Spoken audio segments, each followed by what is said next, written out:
defense that they've been doing. Only 45 more seconds in this game. We're back on the Notorious RED jammer line. You know what Notorious RED is good for? You can smell clean even if you play dirty.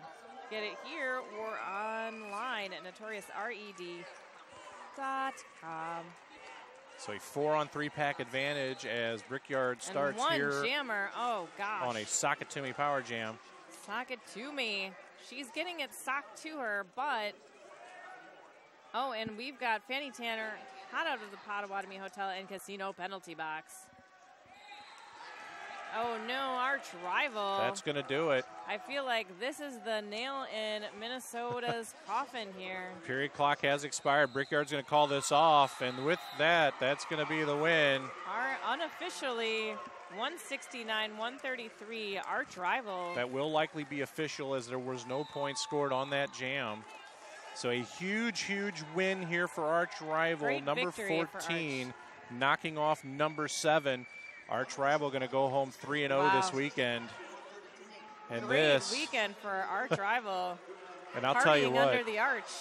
And I'll tell you what, huge props to Minnesota. That was a great game. A lot of adversity, 12 jammer penalties that game, and they still kept this within striking distance. They had such solid defense.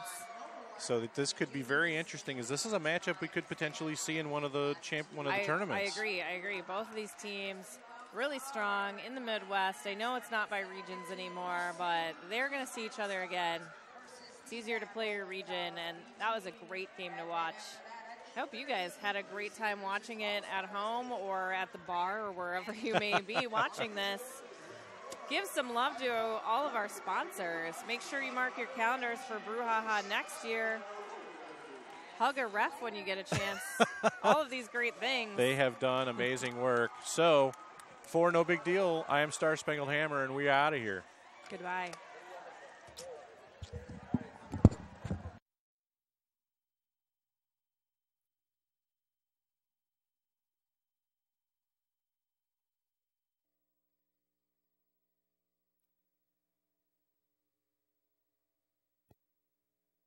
Come celebrate summer with the Dairyland Dolls, Saturday, June 20th and Saturday, July 11th at the Hartmeyer Ice Arena.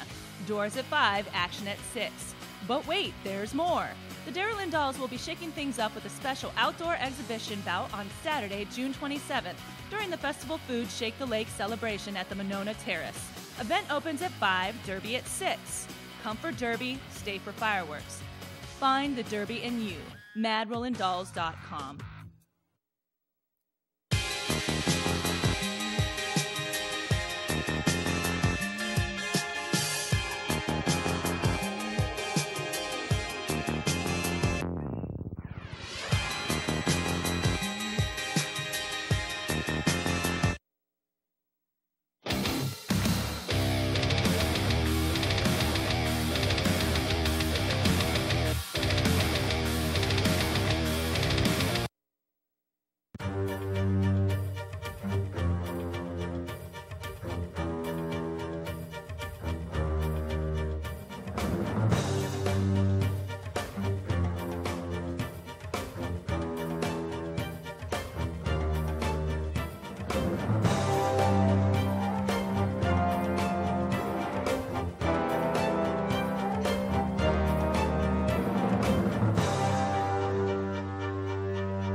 Skates is proud to support the 2015 Midwest Brouhaha.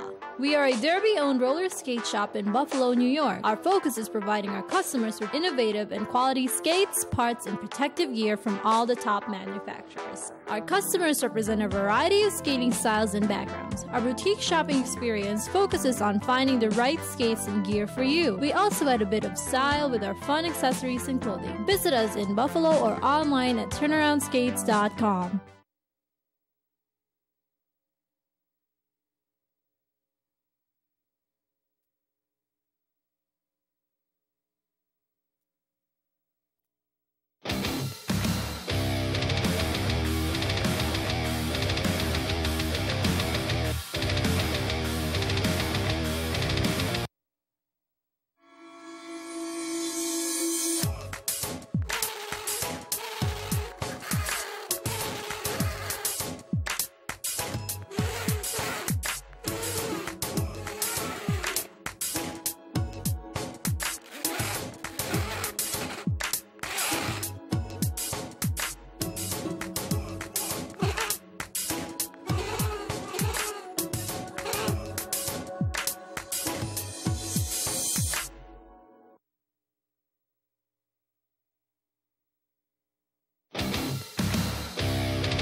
Hey everybody, this is Zach here from Rydell Skates, and we're here to talk to you today about an exciting new product we have. This is our R-Fit footbed kit. It's designed to help alleviate pain and reduce some soreness that people commonly get while skating.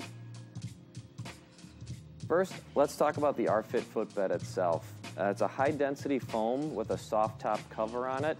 It allows for a lot more cushion and support for a safer and more effective skating.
Give the thumbs up. Oh, yep.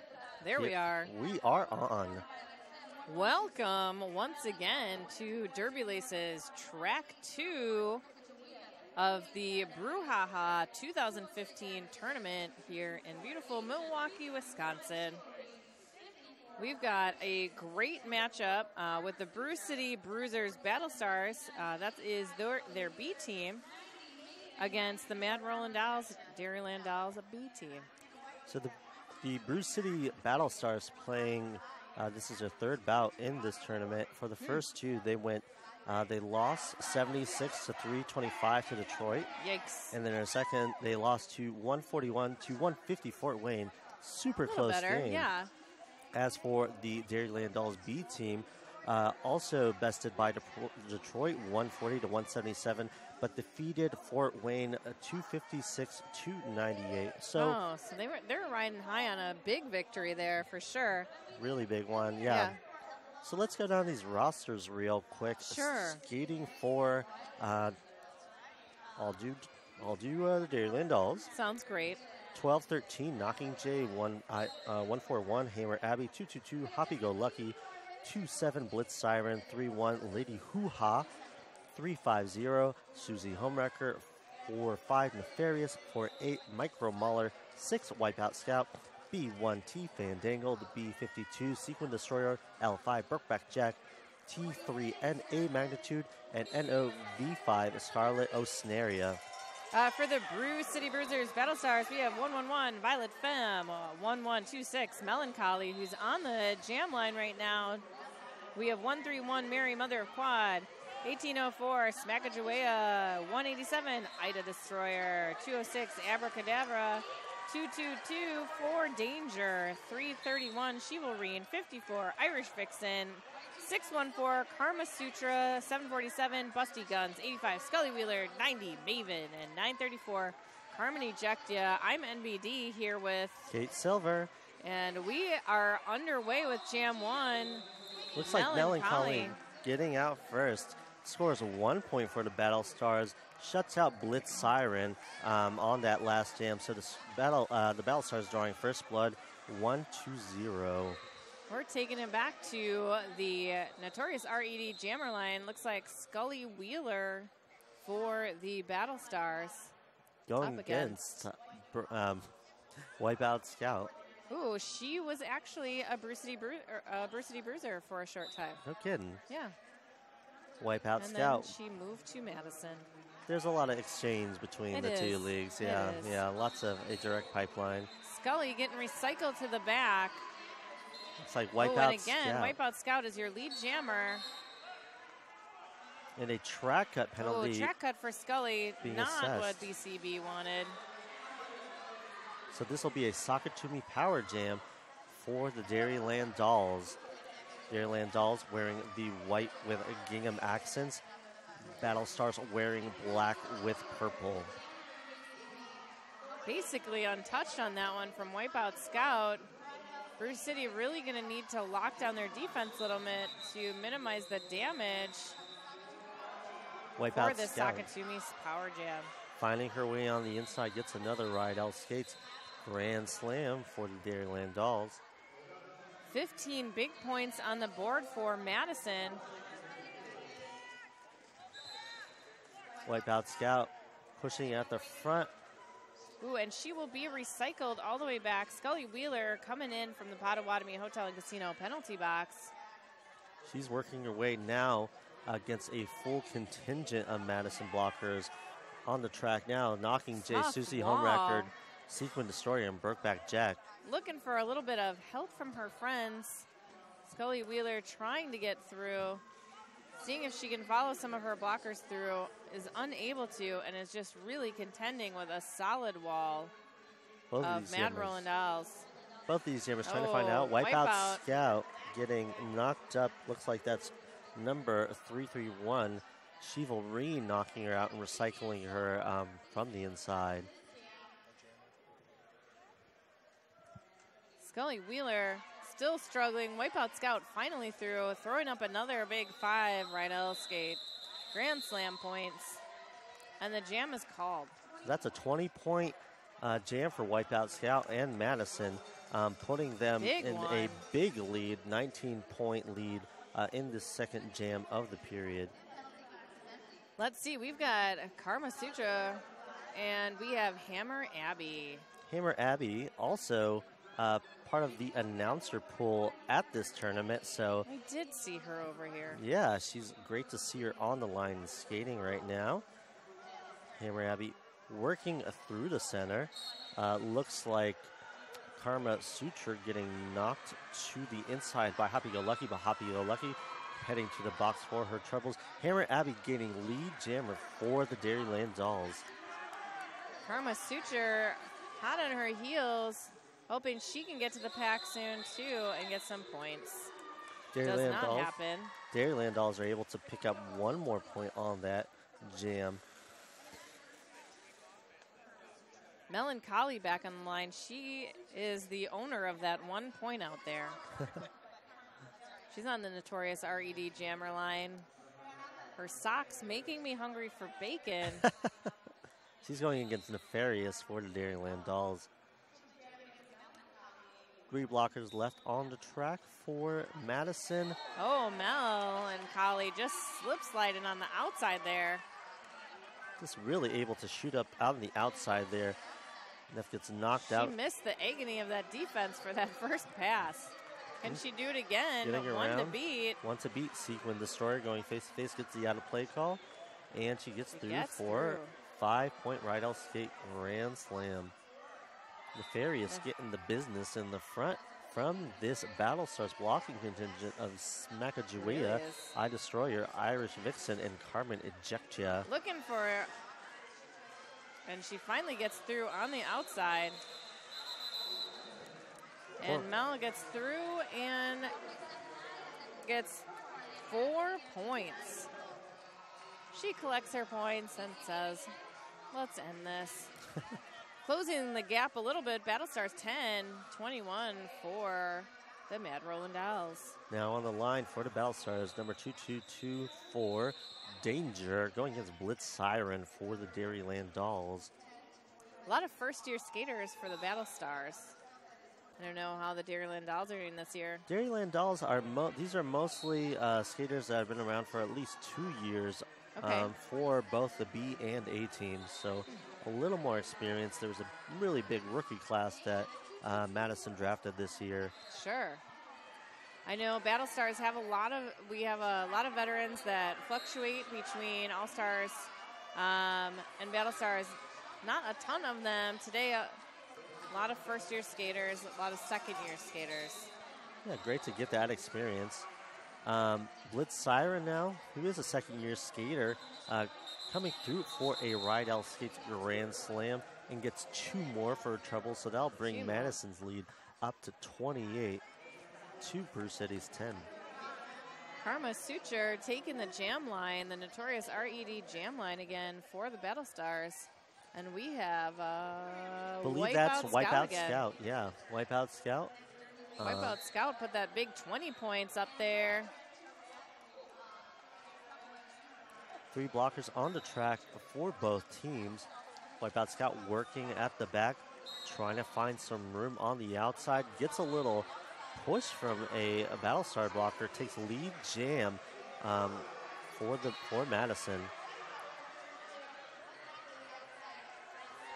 Karma Suture getting stuck in the front of that 2 wall. That's looks like Lil Susie Homewrecker and Knocking Jay, who are preventing her from getting through. Wipeout Scout getting through for another 5-point Rydell Skates Grand Slam. Karma Suture finally getting through on her initial pass now. Pack speeds up a little and now slows down as the Jammers approach the pack. Trying to corral her Battle Stars to get the defense together. Wipeout Scout calls it, gets 2 points for Madison, but it looks like 4 more points for the Battle Stars, bring the score up to 14-35. Anybody's game. Still very close. Only 8 minutes going by. Back on the notorious RED jam line for the Brewcity Battle Stars. And it looks like Hammer Abbey, am I correct? It is. That is Hammer Abbey. Hammer Abbey now working at the back. That is Melancholy working at the front. Gets through, gets lead jammer status. I think she has had lead jam every time so far. I believe so. Hammer Abbey coming up behind her. Melancholy making her way. Big hit with Brokeback Jack. Looks like no penalty is called, and 2 points. That is 2 points.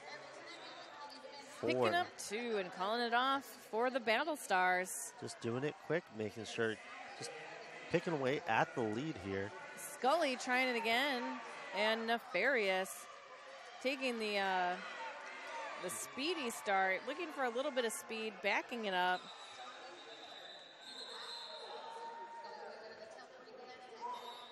And the jam is on. Both jammers looking Scully for some room on the inside. Scully cutting out. Cutting out, cutting in. Where is she going to find the help? Not there. She's getting recycled back. Nefarious up at the top. Stuck with some tough blockers. It's blocked now, getting recycled. Ooh, way back. Way back. Both jammers having a hard time getting through these defenses. Always a terrible feeling as a jammer. To get recycled back. Looks like a penalty on, penalty on Nefarious, a track cut. So track cut. Scully Wheeler will get a socket to me power jam for the Battle Stars. Trying to capitalize on this, having a tough time with that. Mad Roland Dahl's defense, looking for some help from her friends. Mad Roland Dahl. Can she get enough of it, though? That is the question. Mad Roland Dahl. Sometimes you need to just take a seat and assess. Battle Stars needs to decide whether they're helping her or maybe try to split the pack a little bit here. Battle Scully Stars not being able to socket to anyone on that socket to me power jam. So 0-0 both. So score will stand 16-35. Look like the teams having some words with each other on the track. That happens. It is roller derby, and tempers can flare when you're in a close contact sport. Let's see, notorious RED jammer line with Maven. I believe that's the first time we're seeing her for jamming for the Battle Stars. She's going against Blitz Siren for Madison. Also the first time seeing her this evening. She's been in a few jams before this. But I mean jamming. She has been jamming. Oh, really? Yeah. Oh. Blitz Siren making her way on the outside. Big hit. Knocks down number, that looks like that is 1804 Smackajawea. They went down together. Little trip. Blitz Siren, another fall. Comes back in. No pass, no penalty. Lead jammer for Blitz Siren. Excuse me, no pass. No pass, no penalty. Right now, Maven getting recycled way back. Blitz Siren now on her initial scoring pass. Backing up, re-entering. Getting recycled. Finding some room on the outside. Scores a big 5-point grand slam. A Rydell Skates grand slam for the Dairyland Dolls. Maven just waiting for something to happen. Looks like she's taking the... Her star is off. Looks like it's not a star pass, but a star stash.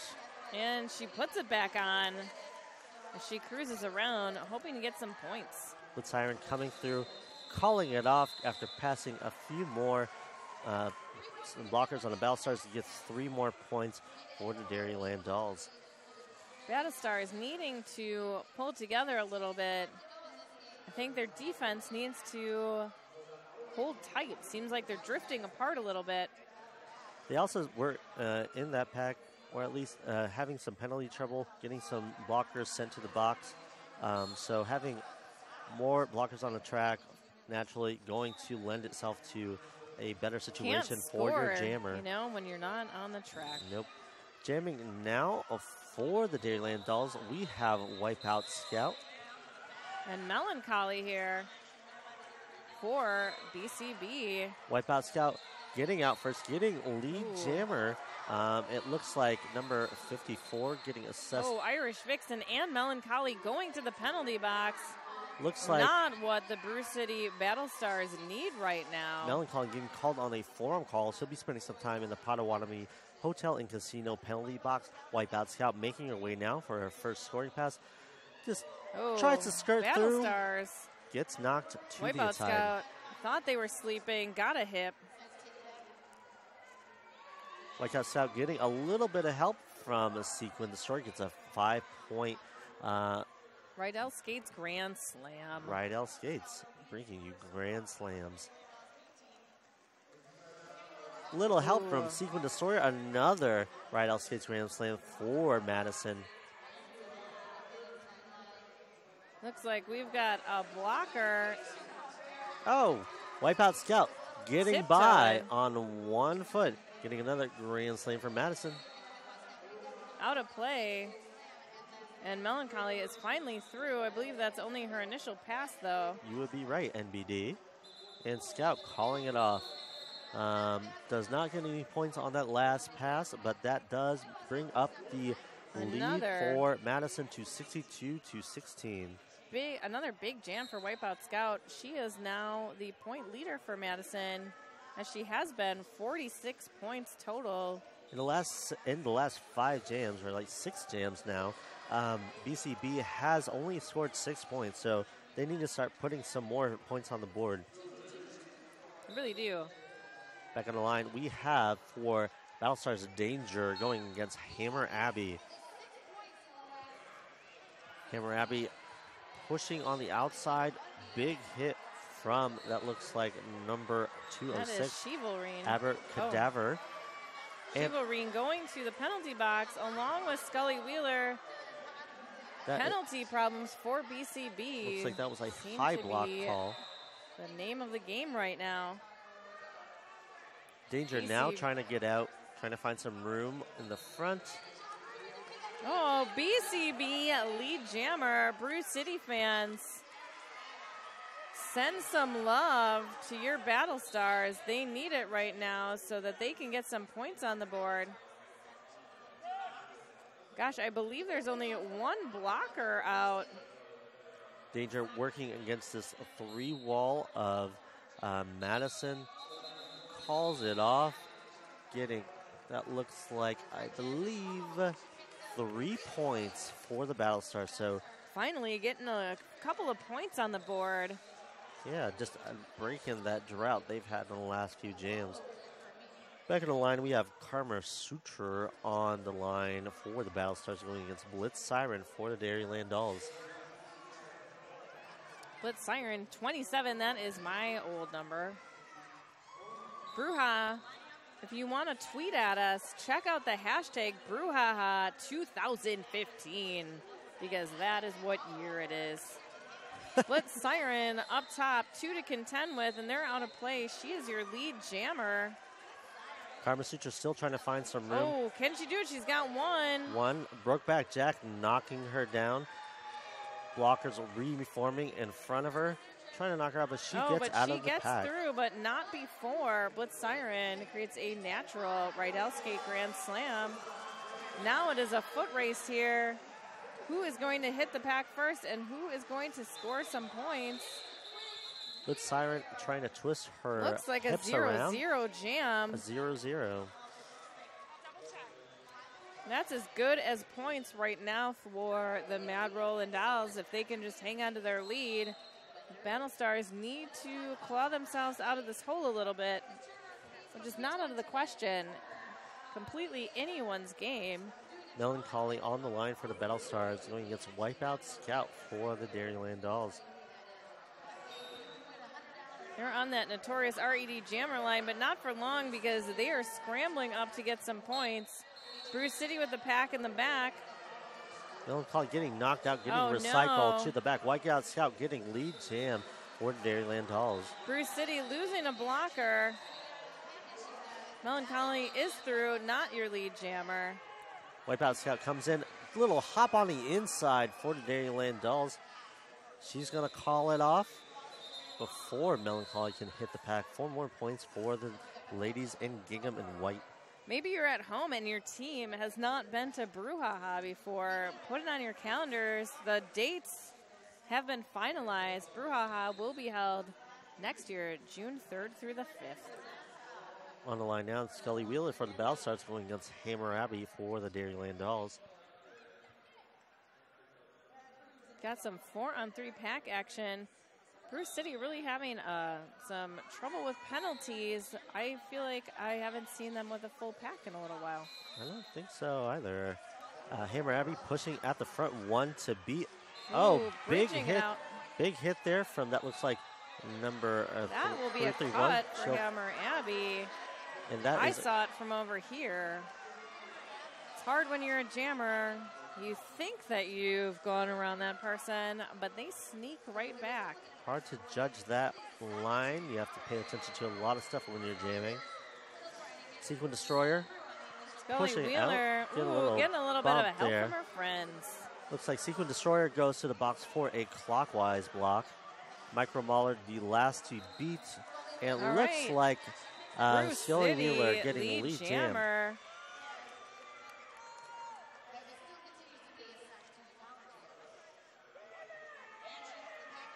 And she is scoring some points. Was that a Rydell Skates Grand Slam? I believe it was. Hammer Abbey back in the action, cutting to the inside, now on her initial pass.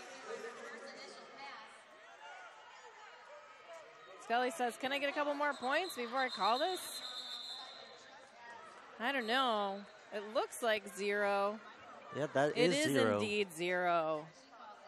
So that'll be 24. That'll bring the 5 points for BCB. Will bring their point total to 24. Not telling you to fight the power. They are saying 0-0 jam. Unfortunately, the refs are very much in favor of rules. Or maybe such a shame. Maybe fortunately, sometimes unfortunately. Taking the line now, Nefarious from Madison going against Karma Sutra for the Battle Stars. It depends what side of the penalty you're on, really. Oh, no. Ooh. Oh, Nefarious trying to cut through. Nefarious, they could get back and recycle her a little bit. Playing it safe. She's going to crawl back. Karma Sutra coming on the outside. Gets knocked out. So much recycling. That was a big cut. Karma Suture will be going to the Potawatomi Hotel and Casino penalty box. So big cut there. Big opportunity for Madison. Sakatumi power jam. Nefarious making her way on the inside.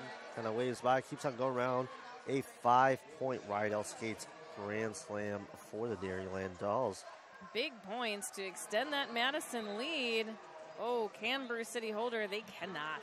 And Nefarious just hits that pack, cuts in, gets another big 5 points from Madison. This is the opposite of what Brewcity needs right now. Neff hits the pack. Oh. Kind of settles them a little bit, cuts on the inside a little more. Looks like Karma Sutra is back into the action after serving her penalty. Working hard. Oh, and she's now getting a back block. Oh, no, that is not what you want. You don't want to spend some more time in the Potawatomi Hotel and Casino penalty box. I don't know how I feel about that back block. I feel not very good. And that takes a 24-91. I know it's not about my feelings, but sometimes I think it should be.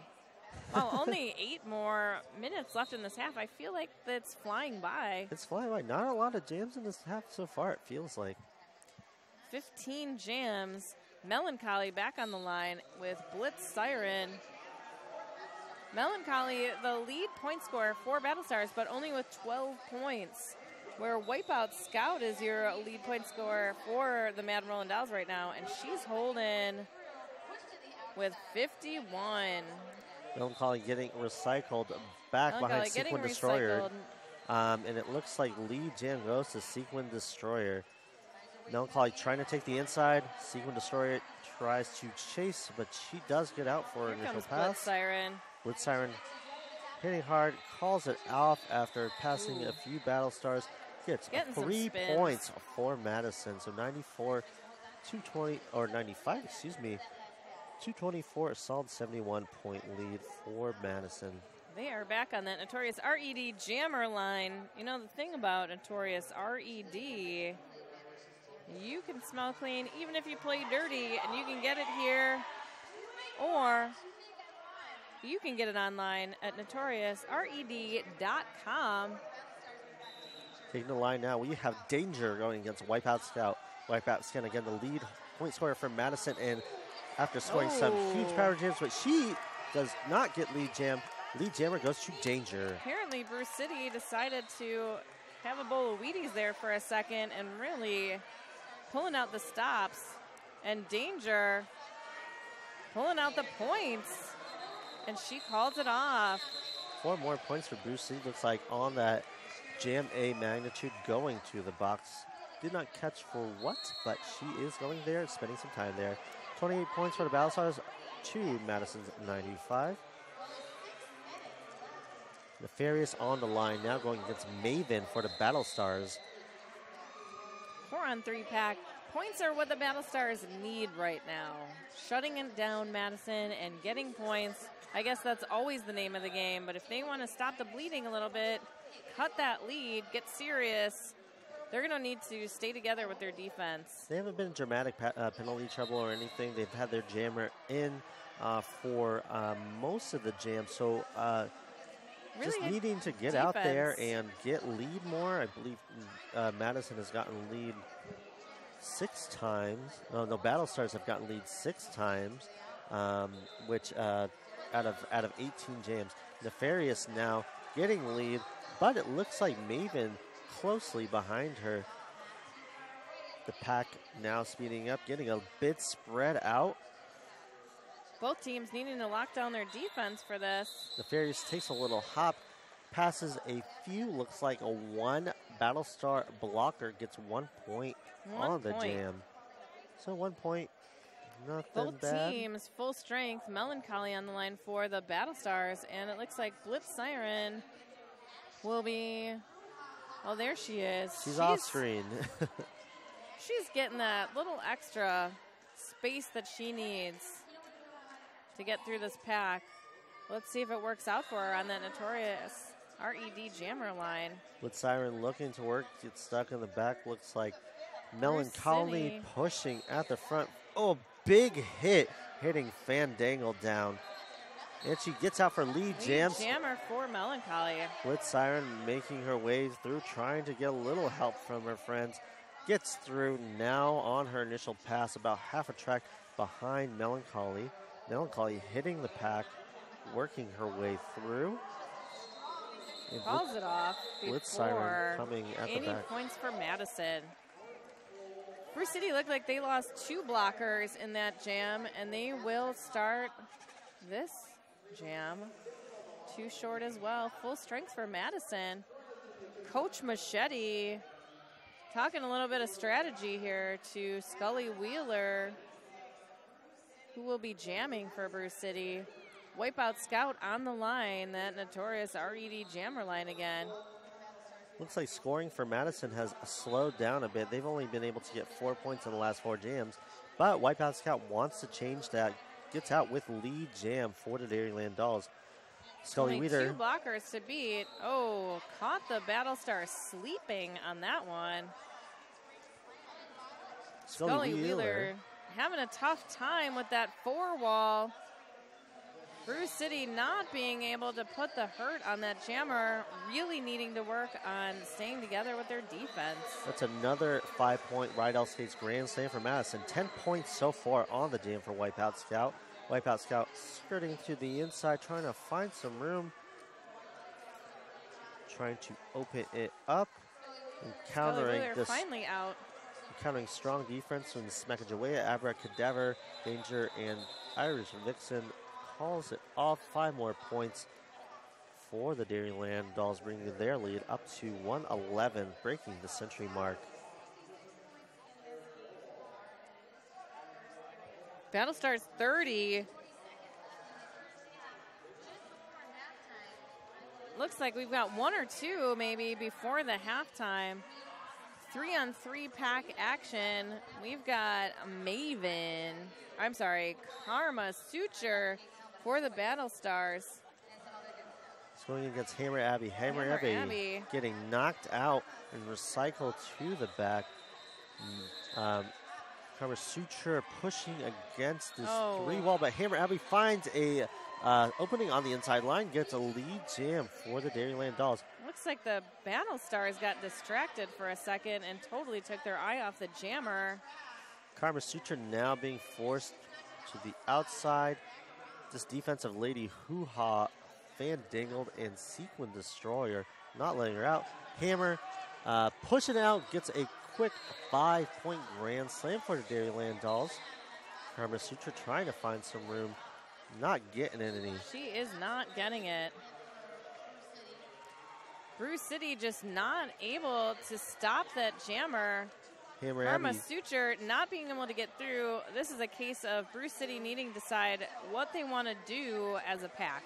Are they helping their jammer or are they stopping the opposing jammer? And right now, they're not able to focus on either. Jammer Habby is now through for another Rydell Skates Grand Slam, bringing her total up to 15 more points 15. On this jam. Getting knocked down, rolls over, getting up a little slowly, but looks like she is okay. Hammer Abbey gets through another, but yes, another grand slam for the Dairyland Dolls. And that brings the end, that's the end of the jam. 131 Dairyland Dolls, 30 Battlestars. Huge jam for Madison, really extending their lead. Over 100 points at this point. 101, 131 over 30. Taking the line now for the Battlestars, we have Melancholy going against Nefarious. Melancholy, the lead scorer for the Battlestars. Let's see if she can make some magic happen. Looks like it is halftime. All right. Not enough to get that out. Why don't you tweet at us, Brouhaha, hashtag Brouhaha 2015. I'm NBD. And I'm Kate Silver. Check out our sponsors. So a lot of strong defense happening from Madison, able to contain the Battlestars jammer. And majority of the leads for the half going to Madison. Yeah, definitely. Brewcity being able to jump out quickly, being able to take lead. Melancholy, one of the more speedy jammers, getting out first. So they're going to have to retool, find out what's going to work at halftime. Hopefully they'll come Right. back and pull it up strong, cut this lead. I think Coach Machete is definitely telling them we need to shut it down. We need to get stronger on defense if we want to hang on to this. But enjoy your halftime. We will be back shortly. We'll see you in a few minutes. All right.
back to the action Oh, here hello. in Here we are. Milwaukee for the 6th annual Midwest Brouhaha. My name's Kate Silver. I am NBD. 6 years is the charm. I think this is the best brouhaha I've seen. This is also the best brouhaha I've seen. Very organized. Everything seems to be running so smoothly. So Amazing. big shout out to all the volunteers and refs and us, the fabulous announcers, NSOs, basically everybody involved doing a ton of stuff for free. So many people are involved in making this thing happen. It's pretty wonderful. It's incredible. Speaking of folks that make this happen, Hinckley Productions.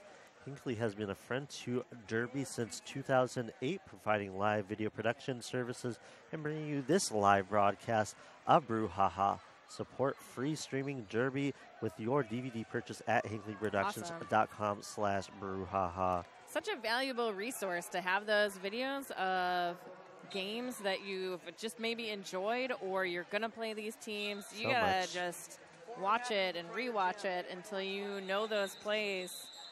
Also, Field 59 video platform powered the live streaming technology behind the 2014 Roller Derby World Cup in Dallas, and now powers the live stream for the 2015 Midwest Brouhaha.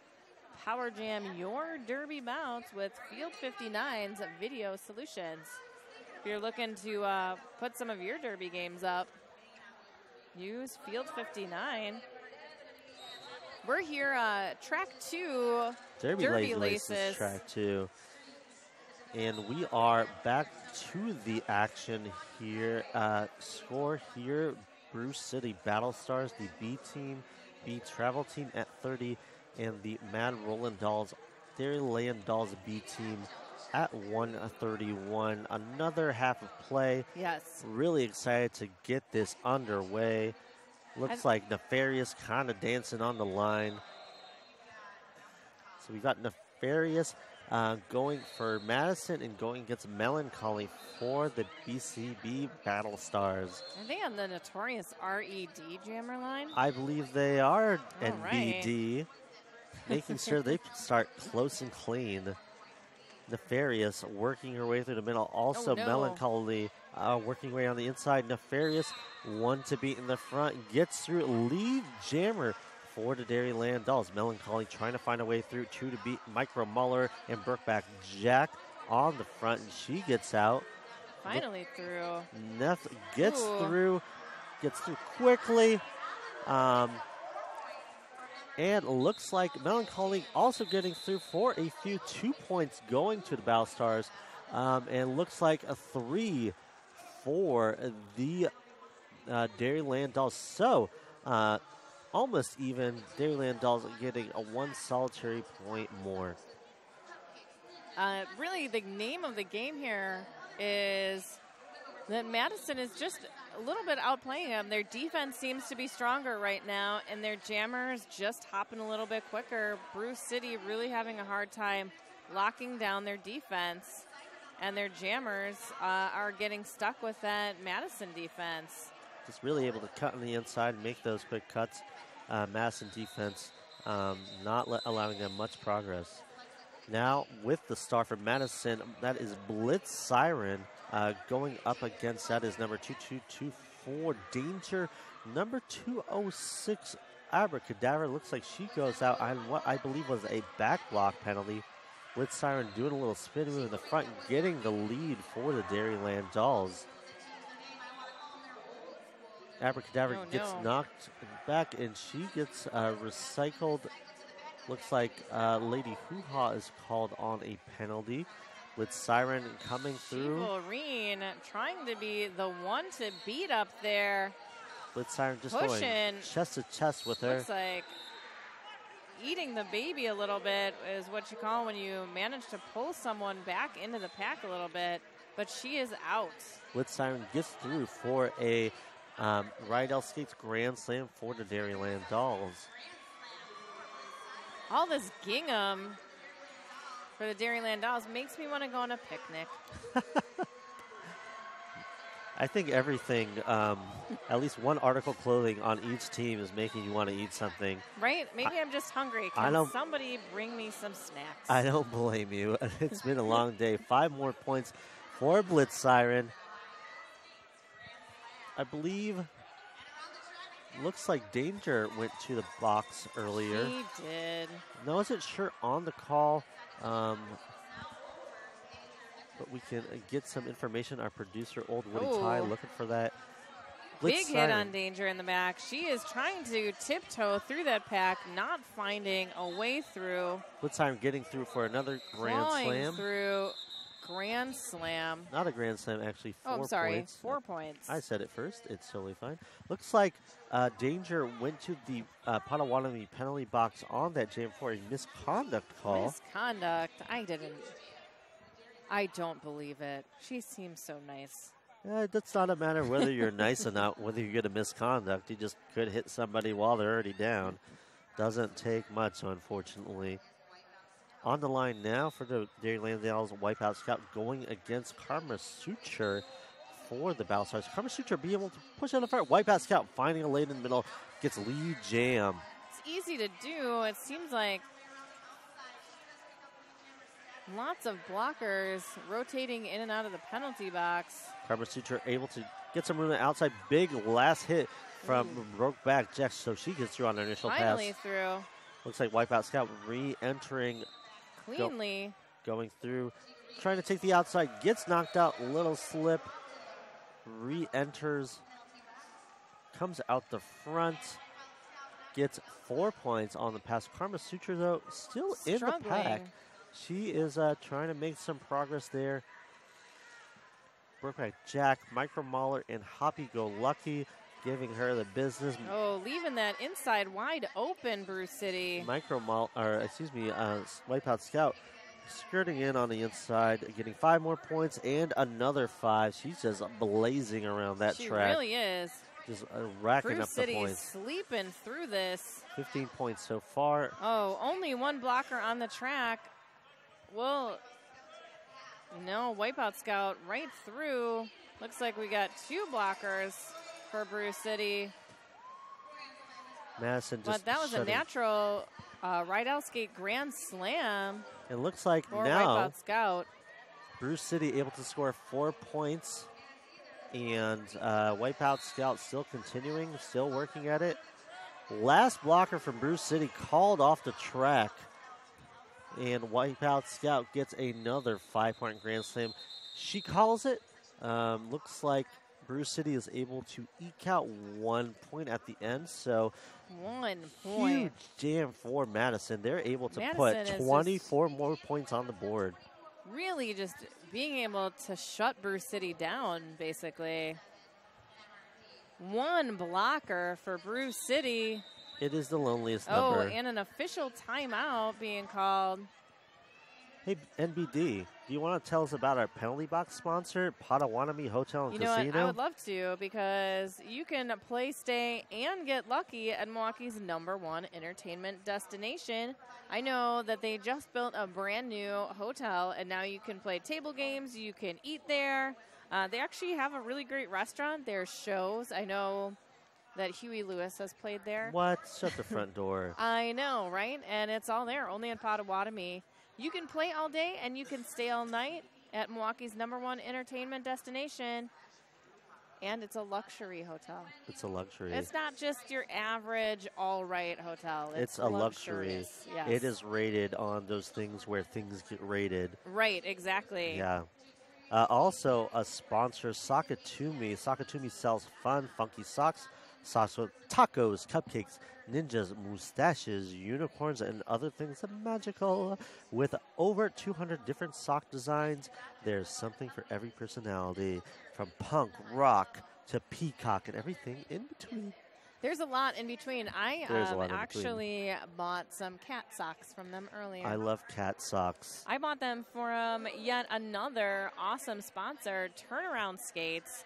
They have been our skate tech over here on Derby Laces Track 1, doing a great job, doing repairs, being able to re-groove wheels, all of that stuff. They also sell nutcase helmets. If you're near the arena or here somewhere, get down there. They're still set up. They have a huge sale going on because they don't want to take it all home. No, They're running out of room. They are running out of room. So come down here. Super great deals. There was a raffle. And so, NBD, it looks like you won something. I know I won something. I can't wait to go find out what I won. I think you won 100 online store credit. That's awesome. That's super rad. I'm so going to get some stuff. If you were here and left, Tyler Harris won a nutcase helmet of your choice. Rachel Williams, who was actually La Biblioreca, the bench coach for the Dairyland Dolls B team, won Juice Tango wheels. That's awesome. And Sean Stearns won Sakatumi socks. So cool. Some big winners here.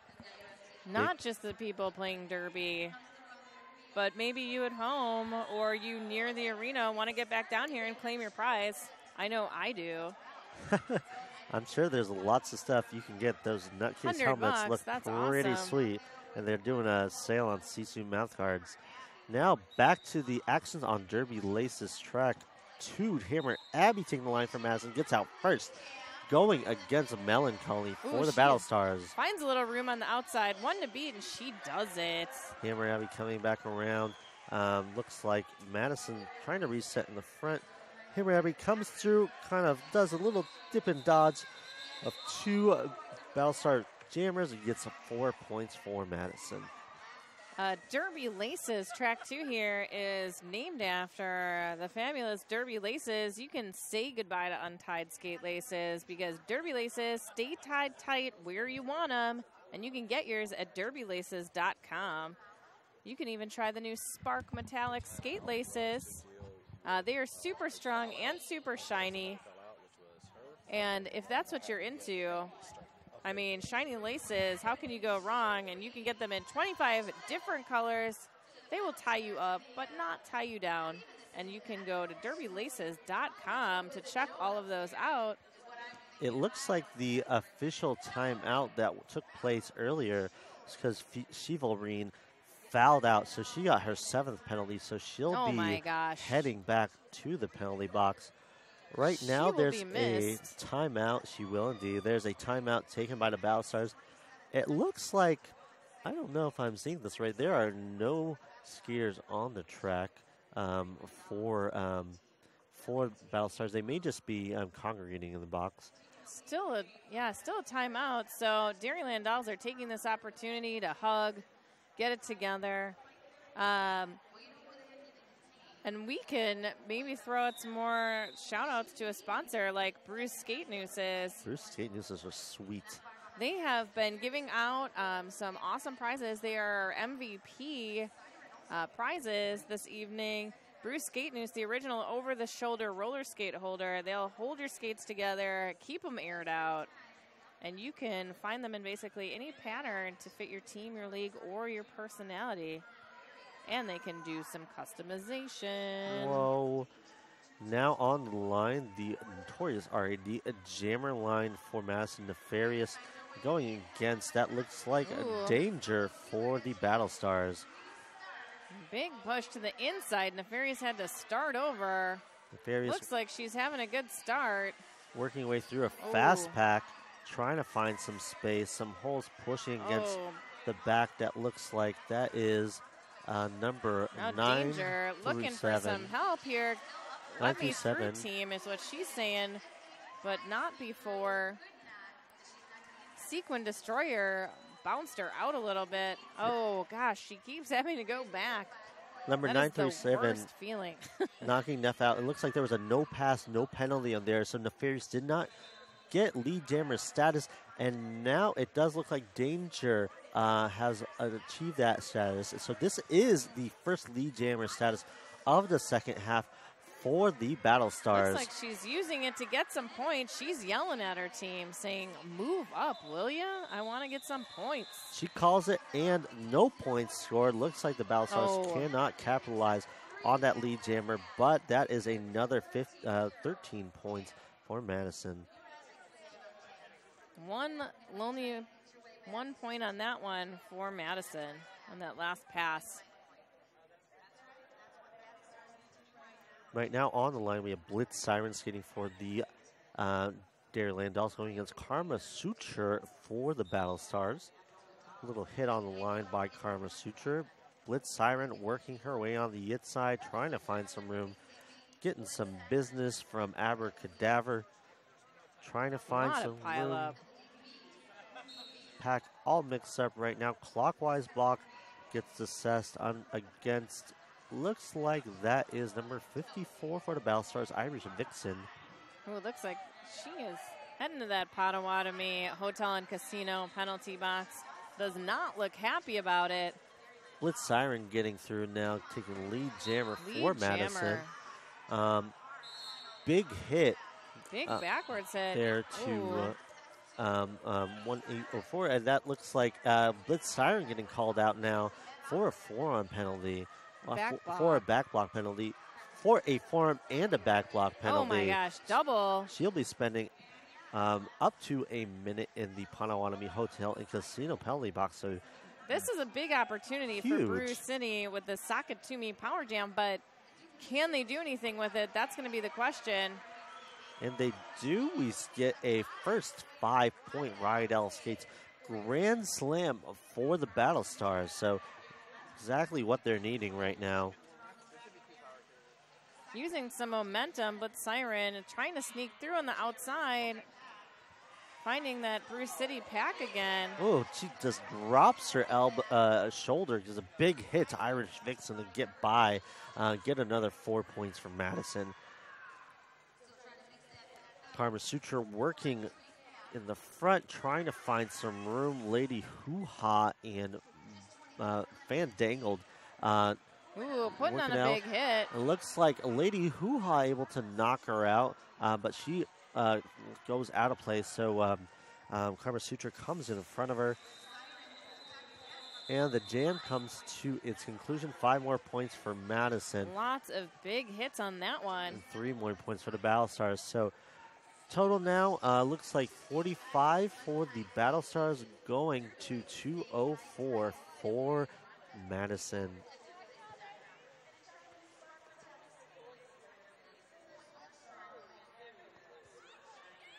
Right now on the line, we have, that looks like Melancholy for the Battle Stars, going against Wipeout Scout for the Dairyland Dolls. Wipeout Scout, the leading scorer for the Dairyland Dolls, scoring nearly half their points, 91 points in this game so far.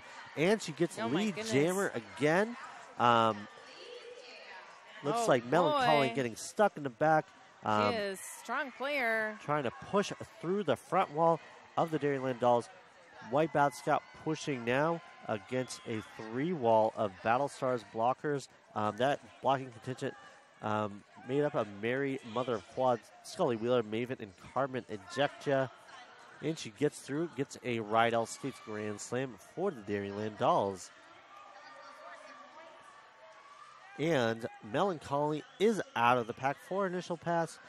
Wipeout Scout trying to gain a few more points, calls it.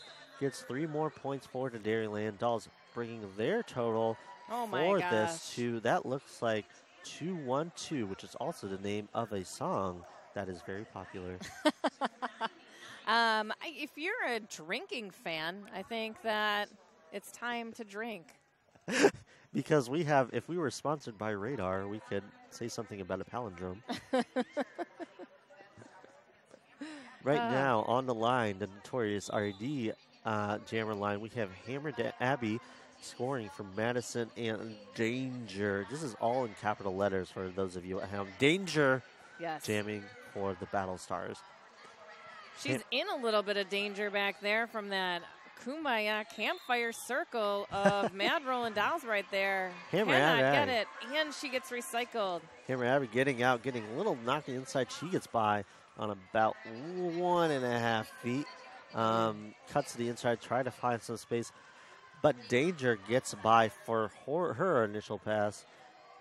Hammer Abby working her way on the inside, calls it just as Danger approaches the pack. 3 more points for the Dairyland Dolls. So while we're talking about 45 to 215, jeez. While we're talking about some danger, we're talking about how to smell good. Notorious. Yeah. Find Notorious already smell clean even if you play dirty. Get it here at Brouhaha at the Derby for All booth or order online at notoriousred.com. Which, yeah, you should. You should try to check out all of our awesome sponsors online. And I don't know about you, but I'm getting excited for the WFTD playoffs because they're coming up fast. They sure are. Brackets and locations will be announced July 15th on WFTDA.com. Sorry. So many letters sometimes. Nefarious getting through for Lee Jam for Madison. Going up against Karma Sutra. Karma Sutra is getting stuck in the back of that Madison pack. A quick shove by the Sequin Destroyer, but we have a track cut call getting called on Nefarious. She'll be spending some time in the Potawatomi Hotel and Casino penalty box.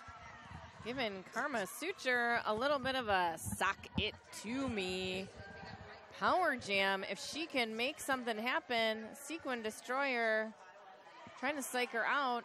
Does it work? No, she is still stuck with that 3-wall up there, though. And she is through. Lady Hoo-Ha getting That was a called. hard-won fight just to get through that It's still an initial pass. Lady Hoo-Ha now going to the Potawatomi Hotel penalty box for an out-of-play call. Out-of-play block. Nefarious through one more time. 5 more points. A Rydell Grand Slam for the Dairyland Dolls. Karma Sutra getting through, skirts on the inside, so she'll get 4 points for the Battle Stars. And Nefarious coming through again, looking for the inside, working 2 fast-moving blockers. Number 90, Maven, turning around, trying to get a block, but Nefarious passes her. Another 4 points for the Dairyland Dolls. Meanwhile, Karma Sutra coming a little hot, little pile up there on the straightaway. Little pile up, getting points. Nefarious getting them, though, too. So now Jammers neck and neck here. Just tracking each other. 4 and 4. Jam comes to its natural 2-minute conclusion. So, few trading of 4s there. Madison getting 228 compared to the Battle Stars 54. Oh my gosh, 2 full-strength packs. Haven't seen that in a minute. I'll say.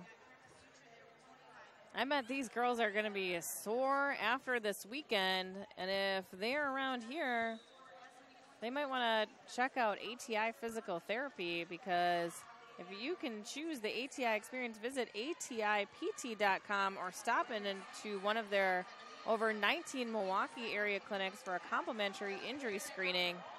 Do they have ATI in Madison? I assume that they do. I haven't seen it, but I wouldn't be surprised. Blitz Siren getting knocked to the inside and recycle back. And lead jammer status going to the Battle Stars. This is only the second lead jam they have gotten in this half. Blitz Siren now out, though, and working her way around. Melancholy calling it off, getting a quick 3 points and leaving Madison with 0. Timeout going to Madison. We can chat about one of our wonderful sponsors, Rydell Skates, who are sponsoring the Grand Slam. Rydell Skates, unmatched quality, unmatched performance. They are a vendor at the Midwest Brouhaha. When are they not? They're always sponsoring everything Derby. Good job, Rydell. Rydell, bringing it up, doing it hard. Quality skates. I've had a few pair. They are awesome. I skate in Rydells as well. So no jammer penalties for BCB this half? Wow. And they've had 2 power jams. 2 big power jams. They need a lot more if they want to have any hopes of closing this 228 to 56 gap that they have going on. Looking at this penalty board real quick, it looks like the Battle Stars have about 4 penalties. They have 3 people with 4 penalties. That's Violet Femme, Danger, and Scully Wheeler. Also Maven, so they have another one, and the Dairyland Dolls. Lily Hoo-Ha with 5 penalties, and Sequin Destroyer with 4. A Manitou with 4, and Scarlet Listeria also with 4. Back on the Derby Laces track, Wipeout Scout getting out first for lead jammer, going up against Danger. Still stuck in the pack, one to beat, Knocking Jay. Wipeout Scout really coming a long way from when I saw her skating when she had just started with BCB. Really turning out to be a fast skater. Wipeout Scout just has incredible speed, often incredible fashion during home season. Well, that's good to know. Style points are almost as important as derby points. Almost as a point. They don't necessarily win games. They may win you the after party. Right. Well, you know, and sometimes that is very important. Now we're hearing some cheering in the corner from the Brewcity Bruiser beer leaders. Trying to get the gold going. Battle Stars on the line. Karma Suture going against Hammer Abbey for Madison. Hammer Abbey, this is the first game she skated in this tournament, although she's been here announcing and joining us up on the dais here. Hammer Abbey now getting lead jammer for the Dairyland Dolls, making her way around. Karma Suture still in the pack. Still stuck, looking to see if she can get a little help from her blockers. Meanwhile, Hammer Abbey just completely undetected by those blockers. Just sneaks by, kind of cuts through. No one really makes a move there. It's like they were in shock and couldn't move. Hammer Abbey. Again. Style points maybe do get you power jams, grand slams, because you just dazzle everybody. Ooh. That was dazzling. And another 5 points for Hammer Abbey. 15 points on the jams so far. Star pass. Irish Vixen taking up the jammer panty. She's looking to make something happen. Hammer Abbey getting up a little slowly, trying to work her way through this Brewcity defense. These jammers are workhorses, and they are getting beat up today. Looks like Irish Vixen getting recycled back a little. And a clockwise block being sent to one of the Battle Stars jammers. Hammer Abbey calls it off, bringing the Madison score up to 252. Battle Stars still at 56. A 20-point jam there for Hammer. Big one, but everyone is lining up on that notorious RED jammer line. Both teams at 3 blockers apiece. Nefarious Dimming for Madison going up against Melancholy for the Battle Stars. Neff pushing against that front line. Out of play. Signal is called by the referee. She gets lead jam. Melancholy, though, not too far from behind her and giving chase. Speeding up. Dairyland Dolls resetting in the front. Little hop by Nefarious. Calls it off. Full 4 points scored by Madison. She's happy about that. She is all smiles on that one. Brewcity only had 2 blockers on the track at that point. And Mad Roland Dolls hanging strong with 4. Looks like a timeout for the Battle Stars called by Coach Machete.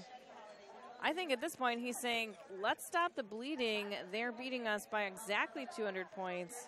We need to shut it down. Let's get some points on the board. Shutting it down is what needs to happen for the Battle Stars. Definitely. Their jammers are getting caught up in the pack, being stopped by the Madison defense, so they need to turn it on. If you want to, looks like they've got a cheer going. If you want to get some awesome gear, check out Turnaround Skates online. They're your source for roller derby skates, protective gear, and apparel. They are the official skate tech of this very tournament. And they have so many awesome things from other sponsors like Bruise Skate Nooses, Sock It To Me socks. I think you can pick up some Rydell skates, anything really. They were here mountain plates and regrooving wheels. I got my wheels regrooved over there. Oh, that's awesome. They did it in like 15 minutes, and it was super cheap. So really nice to have it done. Yeah, great folks down at Turnaround Skates. Now, that was an official timeout taken. Not sure what it's about. We'll try to get some clarification on what that official timeout was regarding.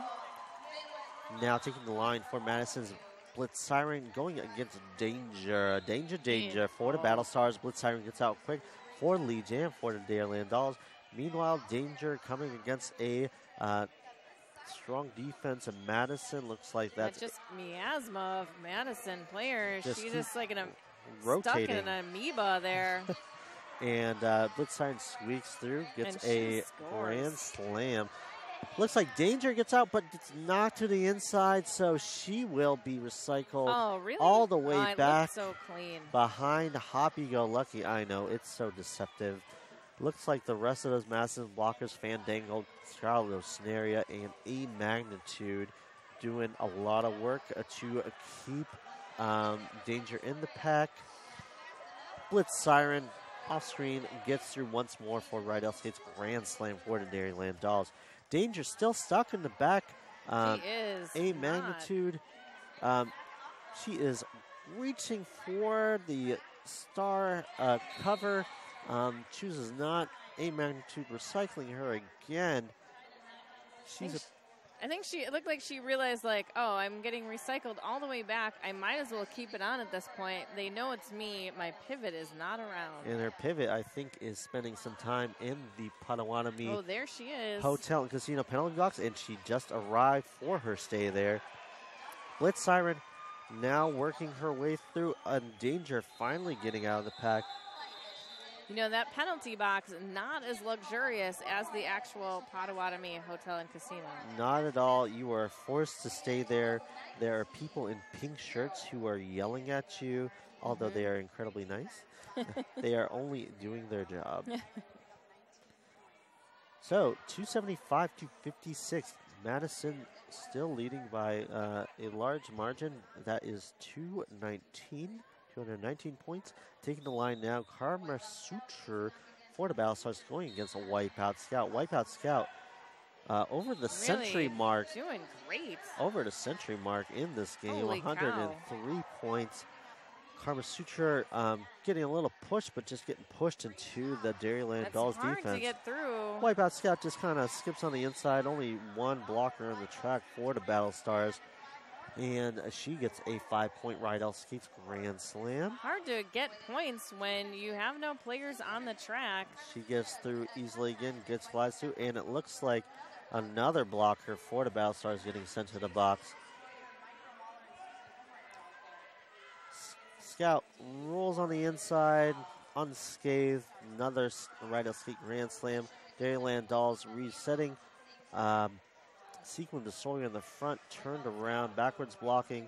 Thinks he gets knocked out. Thinks he gets knocks out Karma Suture and runs back to Recycler. So Karma Suture now on her initial pass. Wipeout Scout working her way through. And she calls it. So that will make... that was a big jam. Big jam for the Dairyland Dolls. 6 minutes and 24 seconds left. You know, miracles can happen in roller derby, but I'm running out of faith here for the Brewcity Battle Stars right now. They are putting up a strong fight, trying to reform, trying to get a sense of what they need to put together. So still 6 minutes in this period. Let's see if they can get a little momentum. And it looks like that is Melancholy heading to the box for looks like that is, I believe, a skating out of bounds penalty. So Hammer Abbey is on a Sakatumi power jam for the Dairyland Dolls. Looking to really extend that lead, get a bigger point differential. Hop on the inside, another 5-point Rydell Skates grand slam for the ladies in gingham and white. Brewcity really just getting outskated in this game. Nice little tornado clear from Hammer Abbey's teammates there. Gets another 5 points from Madison. She hits the front of this pack. Blocking contingent of Irish Vixen, Scully Wheeler, and Maven gets through. Irish Vixen going to the box again. That'll put her at 4. And Hammer Abbey in for 4 points. And Melancholy now in from the penalty box. Hammer Abbey spins around, tries to get some points on the last pass. Let's see if she does. I do not think she does so. Still a very huge pass for Madison. Brings their lead to 308. They just keep spreading it out. Did they get all those? Did they pass 300 in that jam? Because I believe they did. it's time to drink if you guys are playing a drinking game at home, which you probably should be. You got to go to work tomorrow, so why not have a drink now? Just have a few. If you have a normal 9 to 5 job, which you may Right. not. I don't mean to assume things. Okay, you're drinking. You're drinking. I don't have a 9 to 5 job. I could be drinking right now.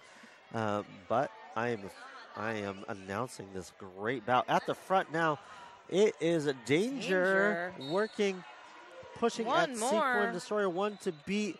And Danger gets called lead jammer. All right, for- BCB needs that love. That is the third lead jam of this half for the Battle Stars. Hammer Abbey was spending some time in the Potawatomi Hotel and Casino penalty box, now working her way through for her Goodness initial gracious. pass. Danger gets recycled back by knocking Jay. Danger just wants a couple points. Brewcity, I think, just looking to hang in there, try to stop the bleeding a little bit, get a couple points, and then I think that they're going to have a drink.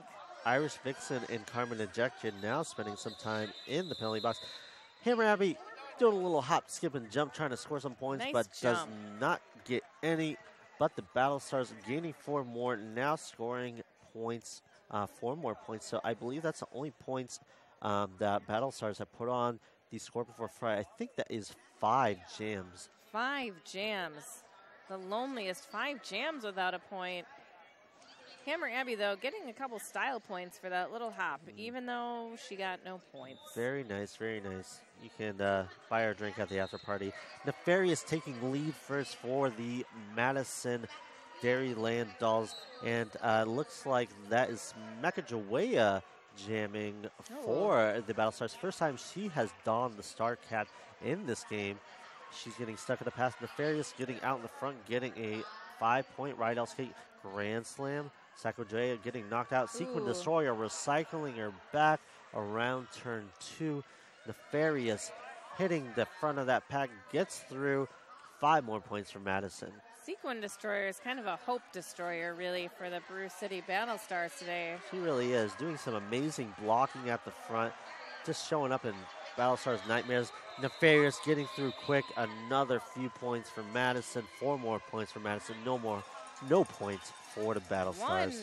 1:46 left on the clock. Maybe 1 or 2 more jams.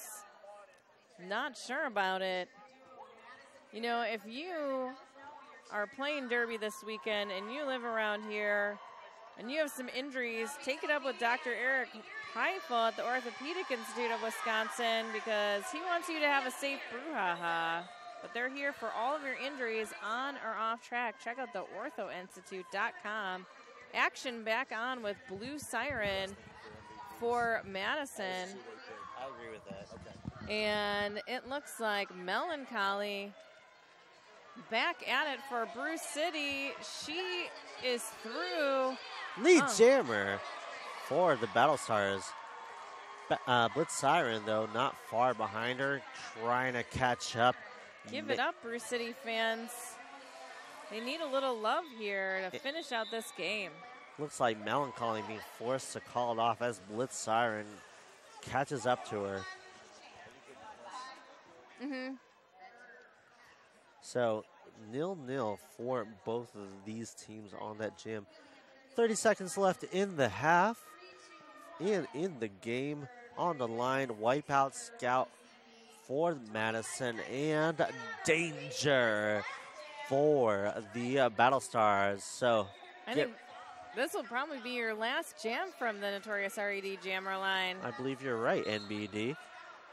Wipeout Scout getting through on the outside, getting lead. Jam for Madison.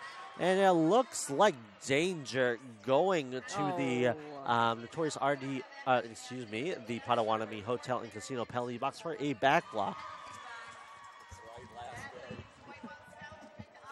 And now Wipeout Scout getting another grand slam. Luckily, Battlestars have all their blockers left on the track. So they can they stop her? No, they cannot. And another 5 points for Wipeout Scout. I gotta say, I'm gonna want a trip to the Potawatomi Hotel and Casino after this game. I am tired just watching. Oh, nice big side hit from Wipeout Scout to shrug off Scully Wheeler. Gets 5 more points. A big right out skate grand slam. She can call it off anytime she wants right now, but she's like, nah, I'll get some more points. Yeah, why not? YOLO. 137 points for Wipeout Scout today. Danger reapproaching from the box, trying to find some space. Wipeout Scout through again for 4 more points. Now that the jammer for Milwaukee has re-entered play. Wipeout Scout approaching again, skirts by, bye Felicia, gets by for another 5-point grand slam for Madison. Danger now on her initial pass. Wipeout Scout getting a quick 4 more, calling it off. Oh my gosh, what a huge win, unofficially 349 to 60. That is gigantic. That's got to make you Madison people. It's really a nice thing to see. Wipeout Scout in that game with 150 points. Holy cow, and looks like she's being awarded the MVP award for Madison. Battlestars MVP award going to Melancholy, playing in 14 games and getting 19 points, the second highest score for a team. Give it up for both of these teams at home, folks. Really great. Well fought battle of, tried and true intrastate rivals. Yep. Beer versus cheese, an enduring battle. But they go so well together. They do. That's why we're frenemies. It's true. It's true. Everybody taking their high fives. It's great. Brewcity is now playing. They're playing Grand Raggidy next. Raggidy. Also on Derby Lace's track 2, the same track that we're on right now. I'm going to have to get some Derby Laces. I think so. If you are watching at home or in the hotel just finishing up your own long tournament weekend, make sure to keep on watching. I'm Kate Silver.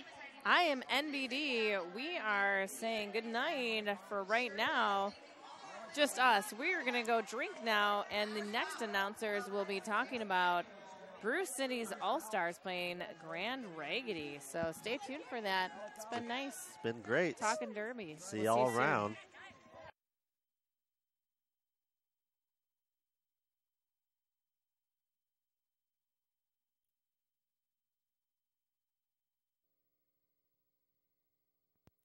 Come celebrate summer with the Dairyland Dolls, Saturday, June 20th and Saturday, July 11th at the Hartmeyer Ice Arena. Doors at 5, action at 6. But wait, there's more. The Dairyland Dolls will be shaking things up with a special outdoor exhibition bout on Saturday, June 27th during the Festival Food Shake the Lake celebration at the Monona Terrace. Event opens at 5, Derby at 6.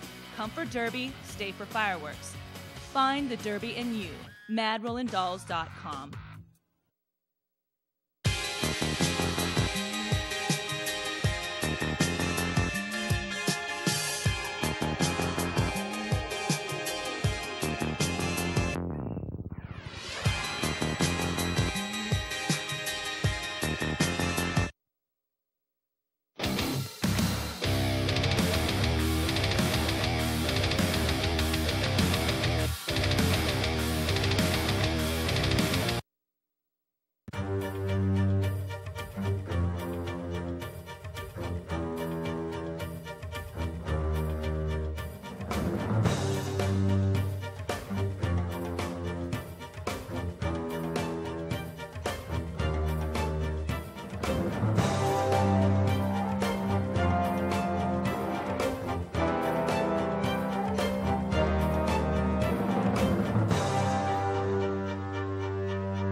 Skates is proud to support the 2015 Midwest Brouhaha. We are a Derby-owned roller skate shop in Buffalo, New York. Our focus is providing our customers with innovative and quality skates, parts, and protective gear from all the top manufacturers. Our customers represent a variety of skating styles and backgrounds. Our boutique shopping experience focuses on finding the right skates and gear for you. We also add a bit of style with our fun accessories and clothing. Visit us in Buffalo or online at turnaroundskates.com.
Hey everybody, this is Zach here from Raggidy Skate.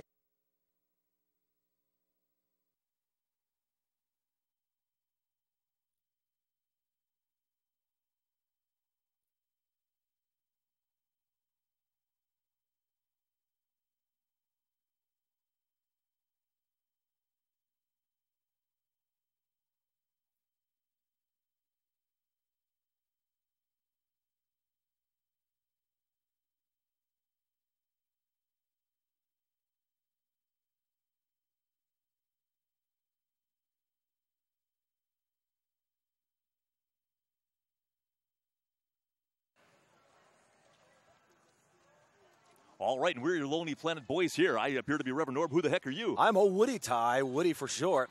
All right, and what we're going to see right here is the final, the conclusive, the Knee Plus Ultra, the last game of the last day of the 6th annual Midwest Brouhaha here in Milwaukee, Wisconsin, on the Derby Laces Track 2 at the UWM Panther Arena.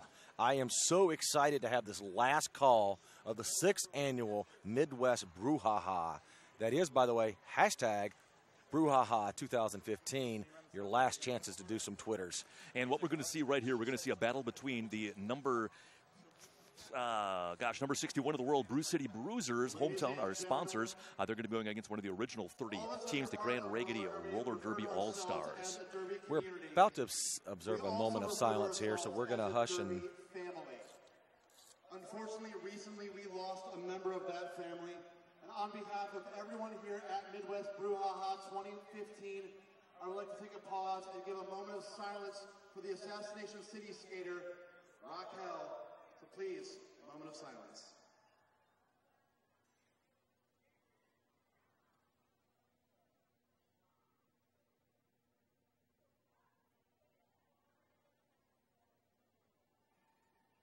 Thank you, ladies and gentlemen. I'm going to turn this back over to your house call for this game between the Brewcity. And if you couldn't hear, on behalf of everyone here at the Midwest Brouhaha, we want to send our deepest sympathies to the Assassination City Derby. They sadly lost one of their skaters recently to complications from surgery. All of our love and support is with them and the family of Raquel in this time.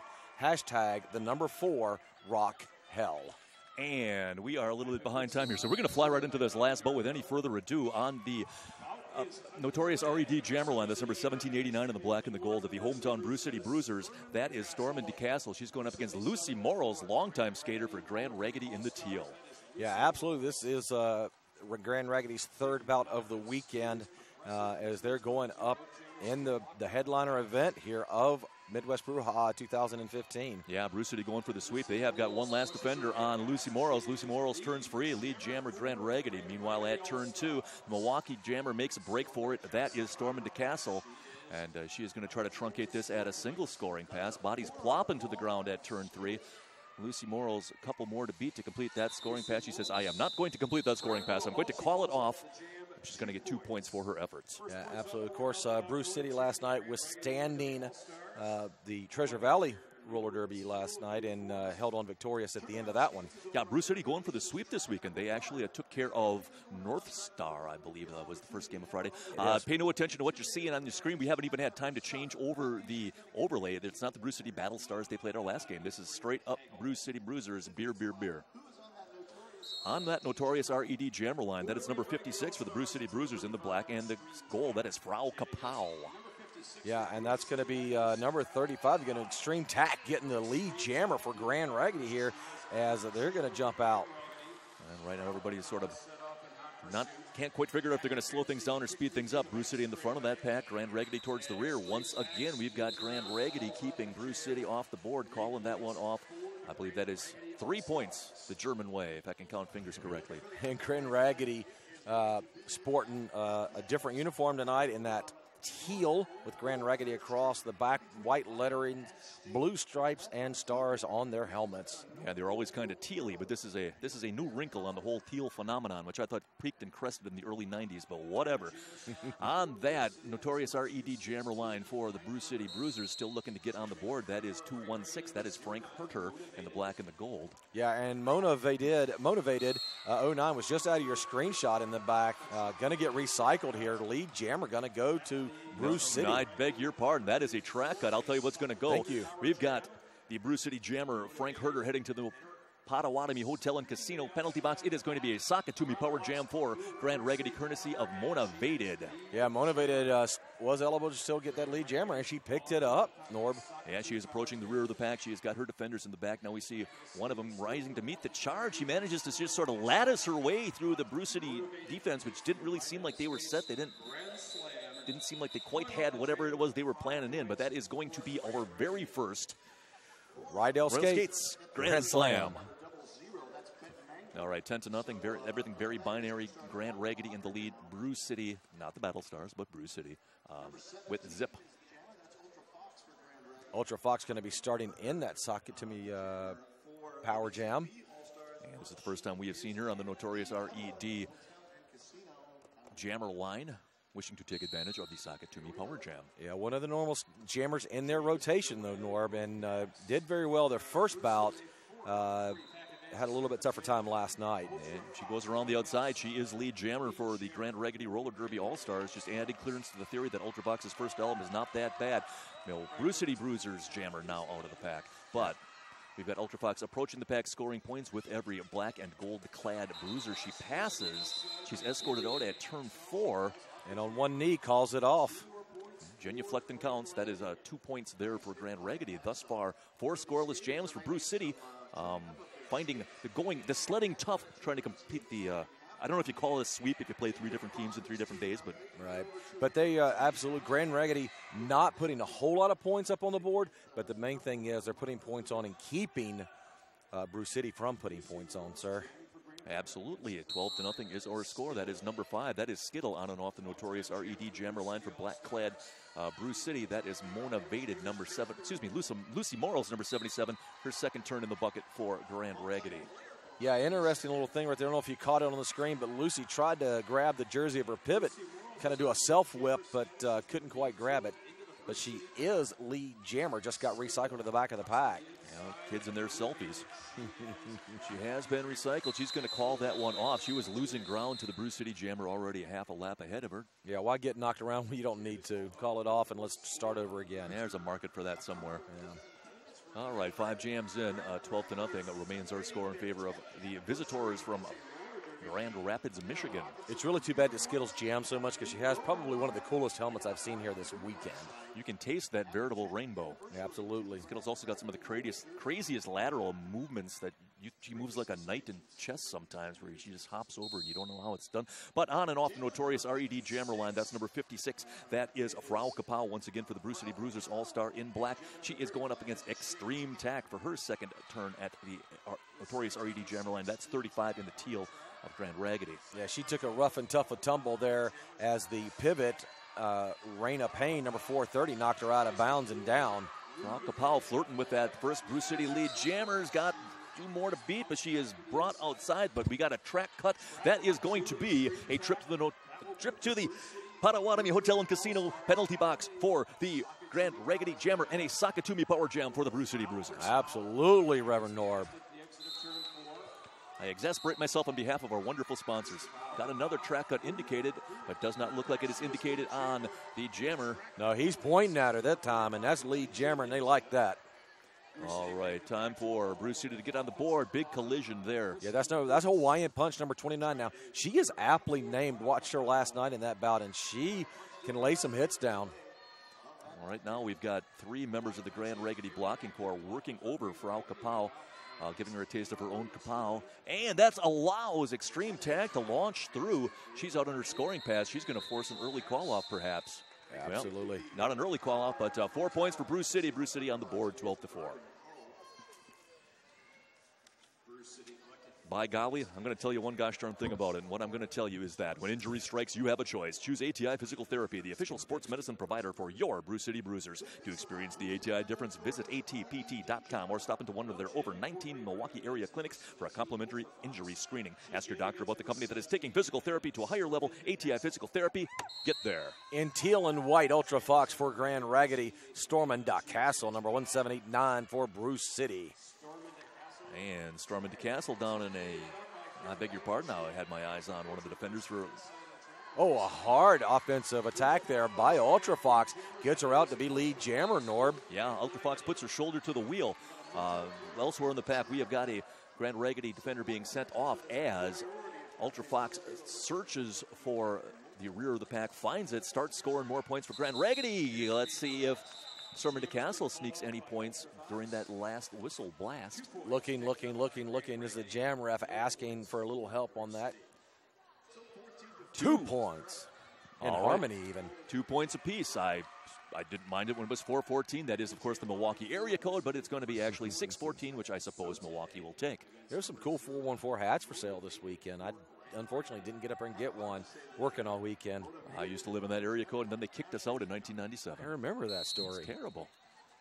9-0, what the hell is that about? All right, motivated back out again for Grand Raggidy. Zote, number 176 in black and gold for Bruce City. Zote getting hit front and rear. Zote, lead Jammer, Bruce City Bruisers.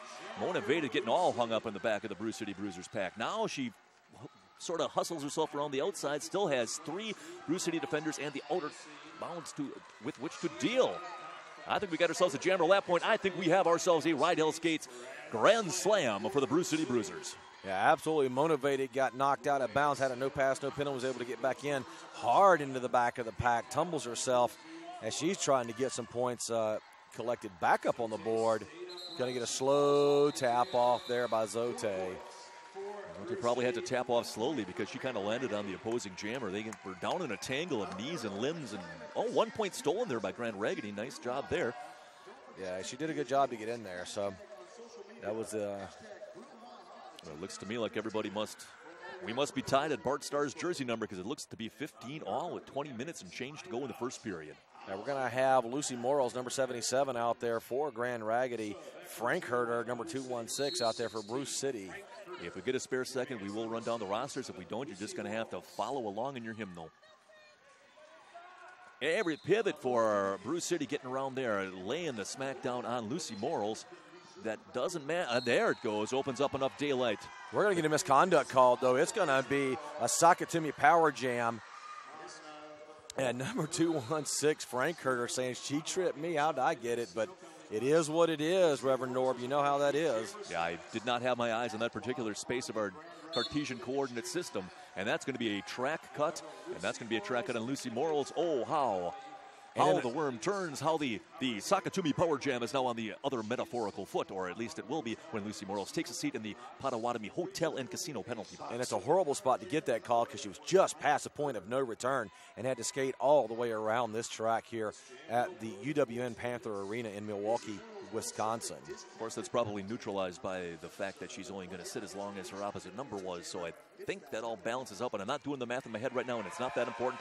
And out on her scoring pass, that's number 216. That is Frank Herder for Bruce City. Bruce City has they've stopped the pack for her as she hurdles along turn 4.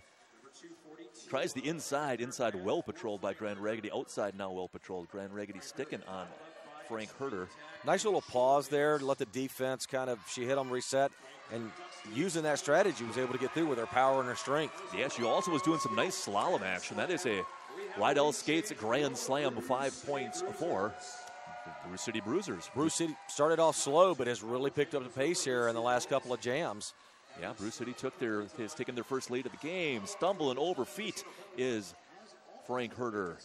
Now big congestion on turn 4. Everyone passes the notorious RED penalty jammer line, and now the pivot line, and now action is happening more quickly than I can enunciate it, but that is going to be a 4-point pass for Brewcity.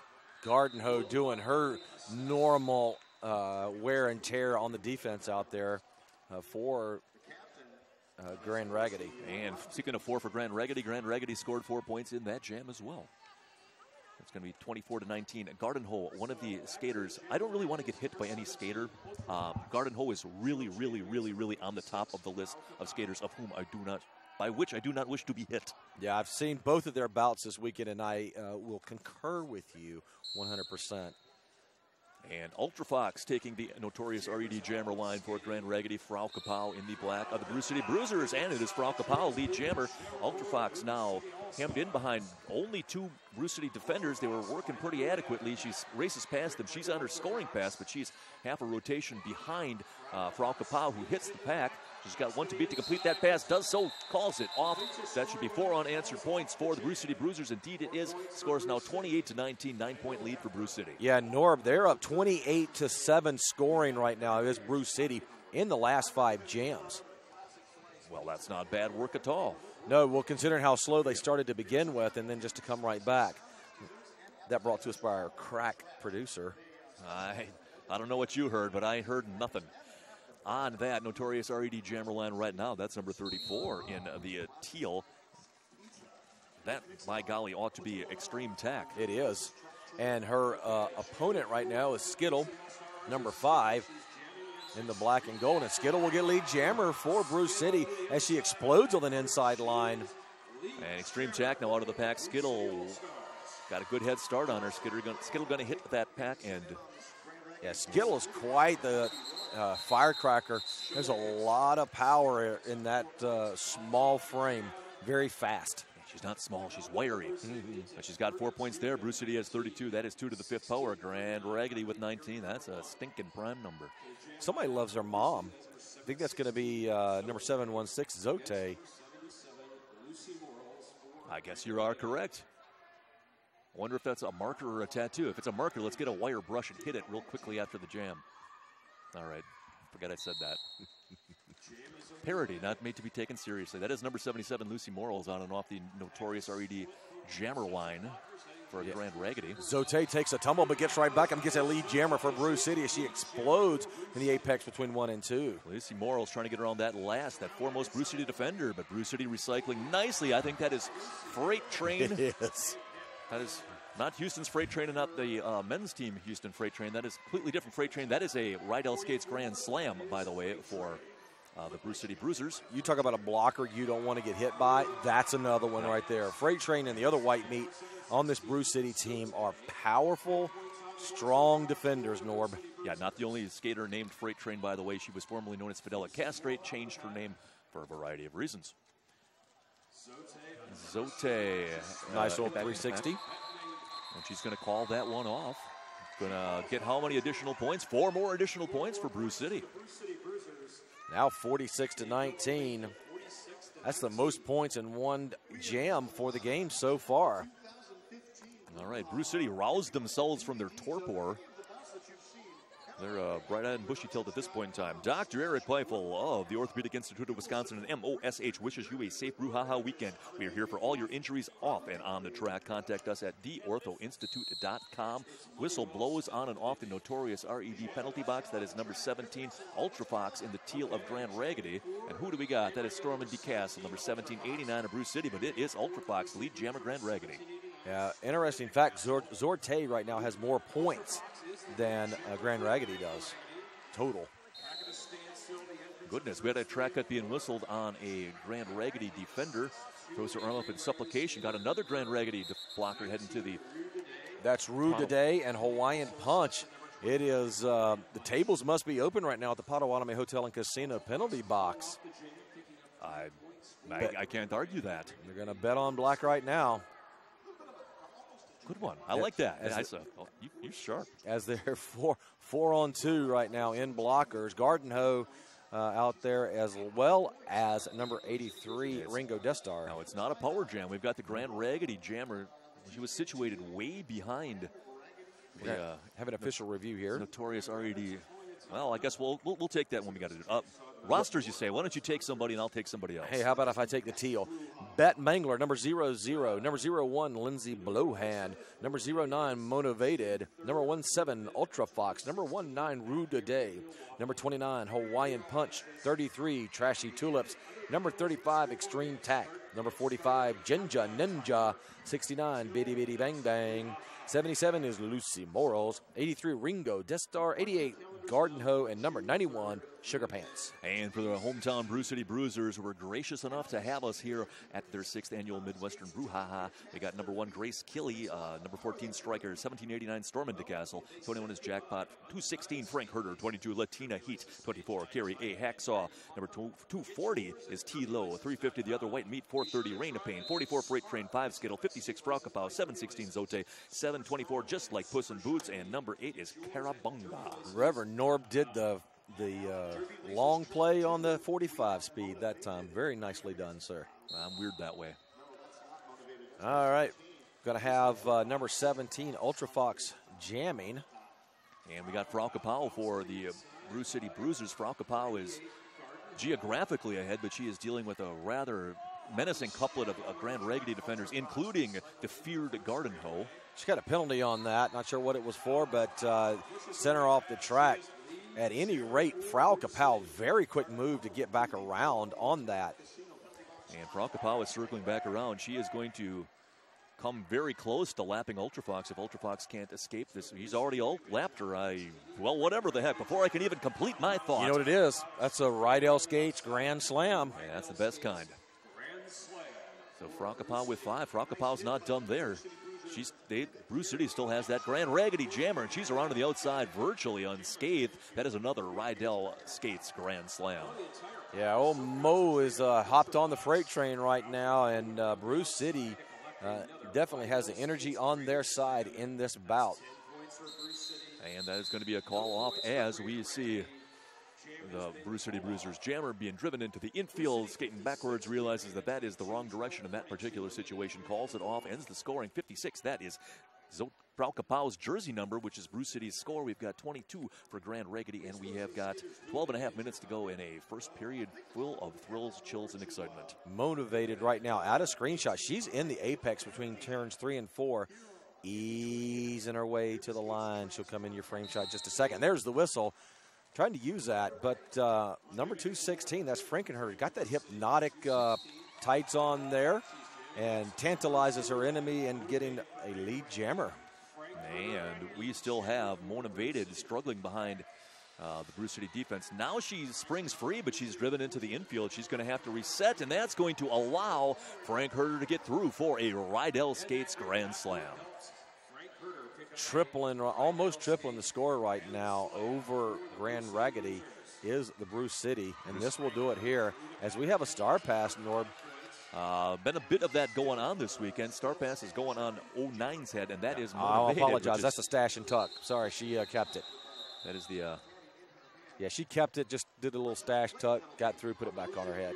All right, 1 point each on that particular lap, so 67-23 is our score, 11 and a half minutes to go in the first period. I beg your pardon, 2 points taken by Grand Raggidy on that one, so 67-24. All right, number 35, Extreme Tack, going up against Zote again. Zote, the leading scorer, leading all scores with 23 points. Frank Herder, though, at 20 after that last jam. And Grand Raggidy's Extreme Tack tries to go outside, tries to go inside. That was a hard winds hit. Up completely destabilizing the Brewcity blocker, and Extreme Tack is lead jammer with Zote with 1 to beat. Zote now out under scoring pass. Coming around the rear of the pack is Extreme Tack, and she is coming in hot. Carrie Hacksaw took a odd little hit there on that last jam as we get a call off, but she bounced right back up and got into the fray. 1 point got stolen there by the Brewcity jammer. complementing the 4 points taken by Grand Raggidy. 68-28 is our score. 40 points is our lead. And 10.5 minutes, our time of half. Classic Slice Pizza is your friendly neighborhood roller girl-owned pizzeria, serving up huge slices, salads, desserts, and apps made from scratch. Specializing in vegetarian, vegan items, and the best gluten-free crust in the city. Classic Slice Pizza has been a proud Brewcity Bruisers sponsor from the very beginning. Stop in this weekend and grab a slice and a $2 tall boy. Classic Slices in Bayview and open until midnight, and game on Skittle and Ultra Fox for Brewcity and Grand Raggedy, respectively. That means you and I have time to get a slice of pizza after this game. They're open until midnight. Well, you don't have to ask me twice. Skittle is out and free, but she is not Lead Jammer. Lead Jammer is stuck in the pack. Lead Jammer is Ultra Fox of Grand Raggedy. Needless to say, once she realizes this fact, she is sent sailing at turn 4, calls it off. No points scored. We're going to get a misconduct call. The penalty formerly known as engaging after the whistle is now a misconduct, and that's going to put the pivot in the box in our Potawatomi Hotel and Casino penalty box. So Brewcity will be down a blocker. Very well. They will be sending number 56. This is Frau Kapau, who I keep wanting to call Zote. Frau Kapau to the notorious RED Jammer line, which I keep wanting to call the penalty box. She's going up against Extreme Tack. Once again, number 35 in the teal of Grand Raggedy. Extreme Tack breaks the front of the pack. Extreme Tack Lead Jammer Grand Raggedy. It didn't help that notorious RED was the penalty box sponsor for playoffs last year. So that explains my brain damage. Yeah. All right. Whoa, inside, none touched. 4 unanswered points for Extreme Tack, I want to call SeaTac, like the Seattle-Tacoma Airport. Which I live close to. Oh. All right, so Grand Raggedy working their way back into this now, starting to put some points slowly but surely, but, that's a way to do it. 2 to the 5th power for Grand Raggedy. Gail Gillingham's jersey number for Brewcity. We're going to see number 45 on the notorious RED Jammer line for Grand Raggedy. That is Jinja Ninja. This is the first time we have seen her on said notorious RED Jammer line. That's number 216 for Brewcity. That's Frank Herter. That's not the first time we've seen her on the notorious RED Jammer line. Right you are. And once again, she'll get Lead Jammer, Nor, but she works her way around the notorious RED Jammer line as Ninja's still kind of stuck in the pack, finally out. Ninja's out. Grand Raggedy braces to receive their unwelcome visitor. That unwelcome visitor sneaks around to the outside. Calls it off for unanswered points. That didn't come out of my mouth. Yeah, she is very happy. She returns back to her bench, which is positioned right here in front of our stand in Milwaukee, Wisconsin at the UWM Panther Arena, the 6th annual Midwest Brouhaha. You can hashtag that, Midwest Brouhaha. I'm sorry, hashtag Brouhaha 2015. Yeah, if there's something that we need to know, if we are mildly mispronouncing your team's mascot, or if there's something you don't like about what the announcers are doing, the best way to do it is to hashtag Brouhaha 2015. Posting on Facebook ain't gonna get it done. No, absolutely not. Or whatever your preferred form of social media is. Nobody's looking. Raina Payne, number 430, jamming now. We've seen, I saw them do this last night against Treasure Valley and got the motivation back in their team, so maybe that's what they're doing. Lucy Morrill's jamming for the ladies in teal, still stuck in the pack, 2 to get around. And she is still being hemmed in on that outer line. We got a track cut. That is a track cut on Lucy Morrill's. She is going to skate all the way around there's something. The penalty was called originally on Lucy Morrill's, sending her to the Potawatomi Hotel and Casino penalty box. However, there was another penalty called on the Brewcity Jammer, Raina Payne. After that penalty, however, Raina Payne sat down earlier. Again, that position on the track where the penalty was called and where the skater was. So I agree with you. Just like before, it's not going to really give anyone an advantage. It's all on the up and up. And a little shake, shimmy, shake, rattle, and roll type of thing by Raina Payne. The Sakatumi Power Jam has concluded, both of them, running simultaneously, but not for a great duration. Yeah, they got 2, but not a lot. 45 seconds to go in this jam, which will go the full duration. We've got Lucy Morrill's contending with the pivot of Brewcity up at the front of the pack. We have got Raina Payne contending with the full force of the Grand Raggedy blockers at the rear. Nice little move there by Lucy Morrill's to kind of give a little hit, disengage, and then skate around. And Lucy is good at that. So we got that pack spreading out now. And Raina Payne picked herself up a penalty in that back block. That conflagration as the bodies hit the floor. She's going to be heading to the Potawatomi Hotel and Casino penalty box for a I got your back, Rev. Sock it to me. Power jam. Now this is an opportunity for Lucy Morals. She won't get around the last one, but she will pick up 5 points and 4 for the Bruisers. Feel like I'm in a washing machine. We'll get this one figured out here. Yeah, so ultimately that was in fact a Rydell Skates Grand Slam for Grand Raggidy. 76-37 looks to be our score. A little over 5 minutes to go in the half. Yeah, I'm doubled up right now. Has Brewcity. So and whistles blow. Ultra Fox is on and off the notorious RED Jammer line. Ultra Fox almost made it out. And she skids on her knee at turn 1. She's got to retreat all the way to behind number 216, Frank Herder, now serving in a blocking capacity, or as a pivot, rather. Yeah, and she's doing it all for Brewcity tonight. And then on the inside line, so often we've seen this, that Jammer will make that first attempt, they get recycled back, and then the team kind of slacks up a little bit. And we're going to have an illegal re-entry, and she's going to have to go all the way around, is Raina Payne. Raina Payne with 3 trips to the Potawatomi Hotel and Casino penalty box in recent memory. Yeah, your numbers are absolutely right. Ultra Fox here has an opportunity to get around, but she just keeps getting recycled. She can't seem to get through, Rev. Yeah, Brewcity making do on this Sakatumi Power Jam. Now we have got an out-of-play penalty on the foremost Brewcity defender, and that is going to allow a Rydell Skates Grand Slam to be achieved by Ultra Fox, and that might not be all she has in store for Brewcity. Yeah, certainly not. They now have a 4-3 blocker advantage, and she just slides right through. And that's going to be another Rydell Skates Grand Slam. So 10 unanswered thus far for Ultra Fox. And she's lead jammer, so she's in control, and she can call this when she needs to, provided she can skate penalty free. Nice help from Gardenho there. Gardenho cleared out 2 blockers for her. That is well within Gardenho's capabilities, I'm going to tell you that. 76-52 now, our score. Grand Raggidy coming back into this one. Little reason they may be a little low on the points. That was actually Grand Raggidy's first multi-pass jam for the evening. Well, that will do it. Bruise Skate News, the original over-the-shoulder roller skate holder. We have over 50 colors and patterns to fit your team, your league, or your personality. If that isn't enough, contact us for more customization options. You spend a lot of money on those skates. Don't shove them in a bag full of sweaty gear. Your skates hate that. Get the original over-the-shoulder roller skate holder. Keep your skates aired out and show them well with Bruise Skate News. Find them on Facebook, Twitter, Instagram, or online at bruisedsn.com. What's going on? Frau Kapow jamming for Brewcity, but Extreme Tack got lead jammer being called back onto the track. She thought the penalty was on somebody else. So she is lead jammer going around. The officials got it right, got her back on. Little dip and a slip to the outside. That's another Rydell Skates Grand Slam. Yeah, Brewcity's got to stiffen this up, and they've got to get their jammer through. They might want to give the star helmet covering to one of their jammerly aces at this point in time, because that is another Rydell Skates Grand Slam.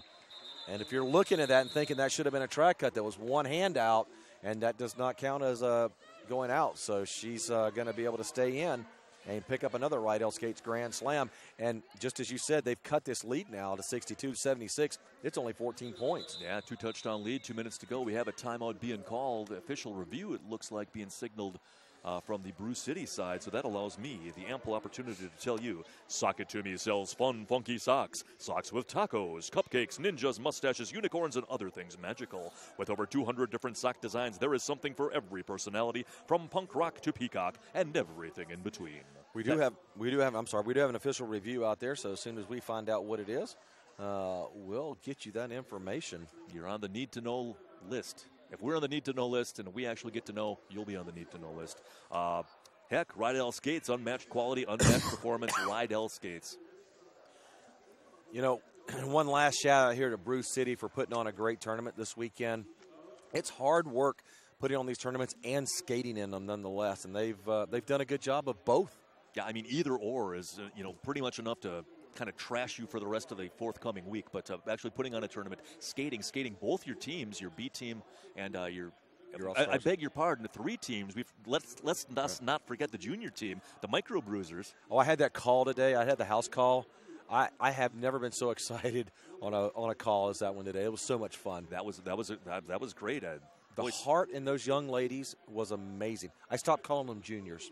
I really did, because they were skating like adults out there. There was plenty of track awareness, especially the Chicago Riots, they were took that game and they were pretty advanced. Yeah, Mary had 116 points for the Riot, but the Heart from the Bruisers, they never gave up. They skated hard, especially that little M&M got hurt there, but she walked off the floor on her own accord, and just very proud of those young ladies and the effort they put out today. So we've got a 16-point lead. Brewcity Bruisers sitting on that. They saw their lead dwindle heavily. So that official review was contesting the track cut that I was talking about, where we saw the hand go out. Since I don't see a jammer in the box, that's going to mean that it's not going to get overturned. Well, I was fretful for Brewcity when I didn't see the beer leaders dancing and cavorting. Yep, absolutely. So 77, Lucy Morrill's out there going up against Stormin DeCastle. Stormin DeCastle going up against that pivot for Grand Raggidy. That's Gardenhome, but Stormin DeCastle out in free. Hope she's got all her teeth, but she is lead jammer. And that's going to be a socket to me power jam, as Lucy Morrill's was a little loose with her track cut there. And that's a Rydell Skates Grand Slam, and Brewcity now must have been listening to you, Rev. Heard the preaching. I tell you, I'm preaching to the choir a lot of times, but a lot of times the choir's got earplugs in and don't listen to me. But here is a second scoring pass and a potential second Rydell Skates Grand Slam. It is so. Stormin DeCastle 10 unanswered thus far. We saw this last night at the end of the half. They really put some pressure on Treasure Valley and extended that lead going into halftime. And they're doing it again tonight. That is the third Rydell Skates Grand Slam in this jam thus far on the Sakatumi Power Jam. Yeah, she's not even breaking a sweat out there right now, Rev. She's just kind of getting around and wanted to beat Gardenhoe, but got Gardenhoe twisted around and was able to get around her. But Gardenhoe said, "I heard you, Woody, and I'm not giving up." Gardenhoe sent Stormin DeCastle. Gardenhoe is going to be an out-of-play block. That's going to send her to the Potawatomi Hotel and Casino penalty box. She waited just a little too long to get that block in, so she hit craps. Well, I had that problem earlier. That is one last Rydell Skates Grand Slam for the Brewcity Bruisers. We're going to get one more jam in here. 96 like 96 tears, but question mark in the Mysterians for Brewcity Bruisers. 62 for Grand Raggidy, like the year they invented Spider-Man. Hey, we got two Jeff Gordons up there. Frankenherder's got 24 points. Zote's got 24 points. They are tied for the highest score for Brewcity, and they also are the highest scores in the game so far. Equity, nothing if not equitable. And lead jammer is going to go to Brewcity, courtesy of Zote. Ultrafox is the jammer of record. Zote heard that and said, I got to get some points on the board now. Yeah, Ultrafox forced to go twice over the notorious RED jammer line. Now she has been lapped. That is an absolutely natural, I believe, Rydell Skates Grand Slam. Well, she didn't pass Gardenhoe with naturally, but what the heck? It's a Rydell Skates Grand Slam nonetheless. And powered her way right through number 69, Bitty Bitty Bang Bang. Just kind of caught her right on the hips and knocked her out and picked up 4 more points. Well, that's going to be a really nice final jam for Brewcity. Going to be 105, Brewcity 62 for Grand Raggidy as we head into the half. Yeah, they're going to spread it up to a 43-point lead here as we get ready to go for the last half of the last game on the last night. Don't be sad that I saw it out in the lobby. There's only 550,635 minutes until the next brouhaha. June 3rd through the 5th, but that's a ways away. What's a ways away is, I guess, the second half, going to be 9 minutes and 20-some seconds, and I believe we will come back and do that unless they kick us off the mics. I don't think so. All right, we'll be back.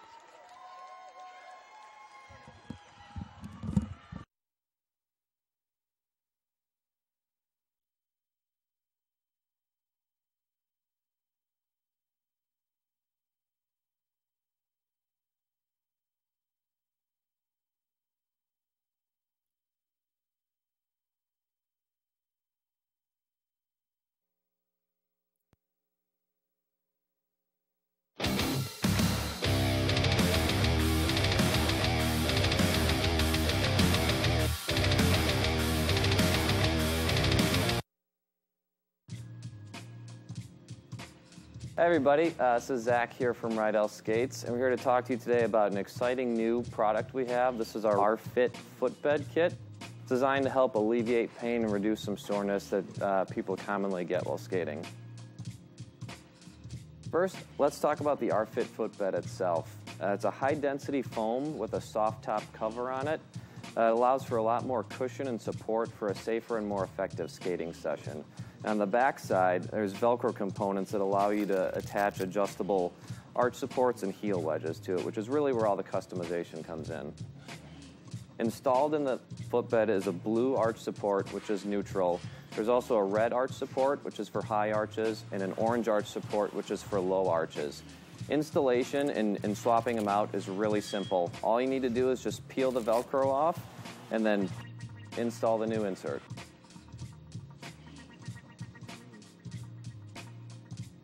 The heel is another area of customization. You can use the included purple heel lift to elevate the heel in the boot, which can reduce heel slippage, irritation, or shin splints. Or you can use the included green heel wedge. It's angled, so depending on the way you install it, it can help correct pronation or supination issues. This metatarsal pad can be installed on the top side of the footbed to help reduce numbness in the toe and ball area of the foot. Getting the proper fit is really simple. What you'll need to do is take your existing insole out of your skates. Then all you need to do is line the two up on top of each other and trace and trim to fit. The R-Fit footbed kit is available now at any of our authorized retailers. And for more information, you can always visit our website at www.roller.rydellskates.com. Come celebrate summer with the Dairyland Dolls, Saturday, June 20th and Saturday, July 11th at the Hartmeyer Ice Arena. Doors at 5.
Hi everybody, this is Zach here from Rydell Skates, and we're here to talk to you today about an exciting new product we have. This is our R-Fit footbed kit.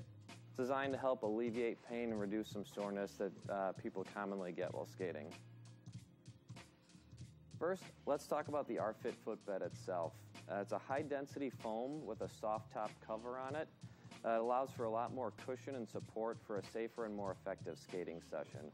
On the back side, there's Velcro components that allow you to attach adjustable arch supports and heel wedges to it, which is really where all the customization comes in.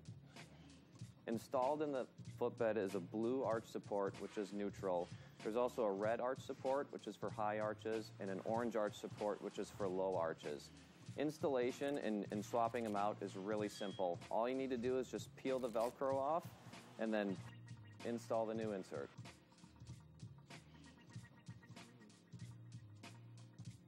The heel is another area of customization. You can use the included purple heel lift to elevate the heel in the boot, which can reduce heel slippage, irritation, or shin splints. Or you can use the included green heel wedge. It's angled, so depending on the way you install it, it can help correct pronation or supination issues.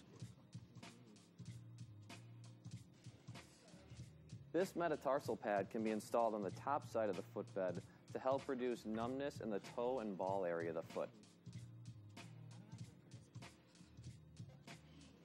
Getting the proper fit is really simple. What you'll need to do is take your existing insole out of your skates.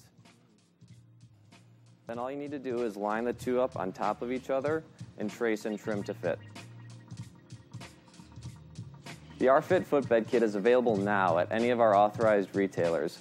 And for more information, you can always visit our website at www.roller.rydellskates.com. Come celebrate summer with the Dairyland Dolls, Saturday, June 20th and Saturday, July 11th at the Hartmeyer Ice Arena. Doors at 5, action at 6. But wait, there's more. The Dairyland Dolls will be shaking things up with a special outdoor exhibition bout on Saturday, June 20th. Hello. All right, now we are back. I am Old Woody Ty with the Reverend Norb. Indeed you are, and maybe there isn't more. What we saw here, we are seeing the last bout of Brewhaha 2015. This is the 6th annual such event. We saw the Brewcity Bruisers going a 29-0 run at the end of the half to bulge their lead up to 43 points. Grand Raggidy was down a bunch. They cut it to 14. Brewcity comes storming back right now. Nobody in any real serious penalty trouble. Raina Payne's got 3 for the Brewcity Bruisers on Grand Raggidy. Rudy Day, Lucy Morals, Ringo Death Star, and Gardenho all have 3. Leading scorer for the Bruisers, 33 for Zote. We got Frank Herder with 24, Sturman de Castle with 22, Frank Kapow with 18, and Raina Payne and Skittle both have 4. On the Grand Raggidy side of the coin, we've got Ultravox leading scorer with 22, Extreme Tech with 21, Lucy Morals with 7, and Mona Baited with 8, and we are off. Yeah, Ultra Fox there with a little tiptoe on the inside. One to beat does get lead jammer for Grand Raggidy, who is celebrating their 10th season. New uniforms, logos, and website, so check it out. Grand Raggidy is one of the original 30 Women's Flat Track Derby Association member leagues. Both these teams wound up in Division II tournaments last year, but let us focus on the action upon the track right now. Yeah, absolutely. It's a little bittersweet here as we have the last 30 minutes of this long weekend. 6th annual Midwest Brewhaha. Frank Kapow comes around, forces a somewhat early jam call-off. 3 points earned by Grand Raggidy, cutting that lead to a nice even 40 points, 105-65. Yeah, I'm sure Ultra Fox would have liked to have a few more points as they are down right now, but that cut it down to a 40-point lead. And Grand Raggidy, again, like we said, only had one multi-pass scoring jam in the first half, and they're going to have to change that if we want to get back into this, Norb. Yeah, we've seen these two teams go through stretches where they appear to dominate their opponent, but we have not seen them string together a whole bunch where you're just like, well, this is a foregone conclusion. So what is a foregone conclusion is that on and off the notorious RED jammer line, we've got Frank Herder for the Bruisers. We've got Lucy Morals. She is a lead jammer and wearing the teal of the Grand Raggidy Roller Girls All-Star, Roller Derby All-Stars. And starting the second half off the way they need to, getting lead jammer twice, the ability to put some points up on the board, and in control, able to call it off, as Lucy Morals does, and picks up 4 points for Grand Raggidy. Oh. So slowly but surely, one stone at a time. Yeah, 7 unanswered points to start off the first 2 jams of the second half for Grand Raggidy. 105-69 now our score. 36 is our lead, returning to the notorious RED Jammer line. Yeah, line. Number 716, that is Zote. She is leading scorer for Brew City wearing the black. We have got Grand Raggidy wearing the teal. That's number 35, Extreme Tack. And there's a start whistle, and we're going to see if Extreme Tack can get through. And she does again. That's 3 straight jams now. Lead jammer status going to the ladies in teal. Grand Raggidy obviously watching some manner of inspirational filmage during the brief halftime. They have come out with all guns smoking. Well, you know, you're not in the league for 10 years and not have good coaching. And I'm sure there was some speeches at the half like you talked about. And Extreme Tack bounced into the rear of the pack. She got past 2 Brew City Bruiser defenders, so that's going to be another 2 unanswered points. Brew City skunked thus far, 3 jams into the second period. Yeah, right now, Grand Raggidy, they are positioned right in front of our bench, so they have that advantage to get to the notorious RED jammer line, and they are taking advantage of that, taking the back position. And we've got 17 and 1789 in this conflagration. 17 is Ultra Fox for Grand Raggidy. 1789 Storm into Castle for Brew City. They are off. We've got Brew City in the front. We've got Grand Raggidy in the rear. Everyone joggling left and right. Pack beginning to break up. Brew City is going to send one of their back blockers back to try to spring their jammer. Ultra Fox has to retreat. Ultra Fox on the outside. To the inside goes Storm into Castle. Neither of them successfully. Yeah, they're going to get recycled all the way back down. Bet Mangler, the pivot right now, in her 14th jam in this bout. That's the most of anyone that's played on the track. And we have a lead jammer, although she must contend with a stray Grand Raggidy defender. That is Storm into Castle, Brew City Bruisers. Bruisers' first lead jammer of the half. Yeah, they want to get back into this and take control of the point scoring, just like they did in the first half. Bounces off Garden Hoe. I believe that's Ringo Death Star, number 83. And I apologize. And she also bounced off of Bet Mangler. I get those two confused, and I apologize to Garden Hoe. It's 00 and 88. Those double digits apparently confuse an old man. By golly, it's simply character substitution. I understand your logic fully. That's going to be, I believe that was a 4-point pass for Brew City. 109-71 is our score. That is a 38-point lead for Brew City as we dip under the 26-minute mark of the second half. That looks like number 56 on and off the notorious RED jammer line for Brew City. That is Frau Kapow, and she is paired with number 77. That is Lucy Morals of Grand Raggidy, and it is Frau Kapow taking home the lead jammer for Brew City. Yeah, Lucy finally gets out, but not until she has to push the blocker out of play, which puts her behind. Ooh, a hard hit there. Called off by the jammer. No points for anybody, so great job by Lucy to get back there and force the call off. Not only did she force the call off, she also incurred a blocker penalty on number 44, Freight Train. She's taken a seat in the Potawatomi Hotel and Casino penalty box. You know, that's a win for Grand Raggidy to get Freight Train off the line. I agree with you without hesitation. And speaking of a different line on the notorious RED jammer line, that's number 35, Extreme Tack for Grand Raggidy.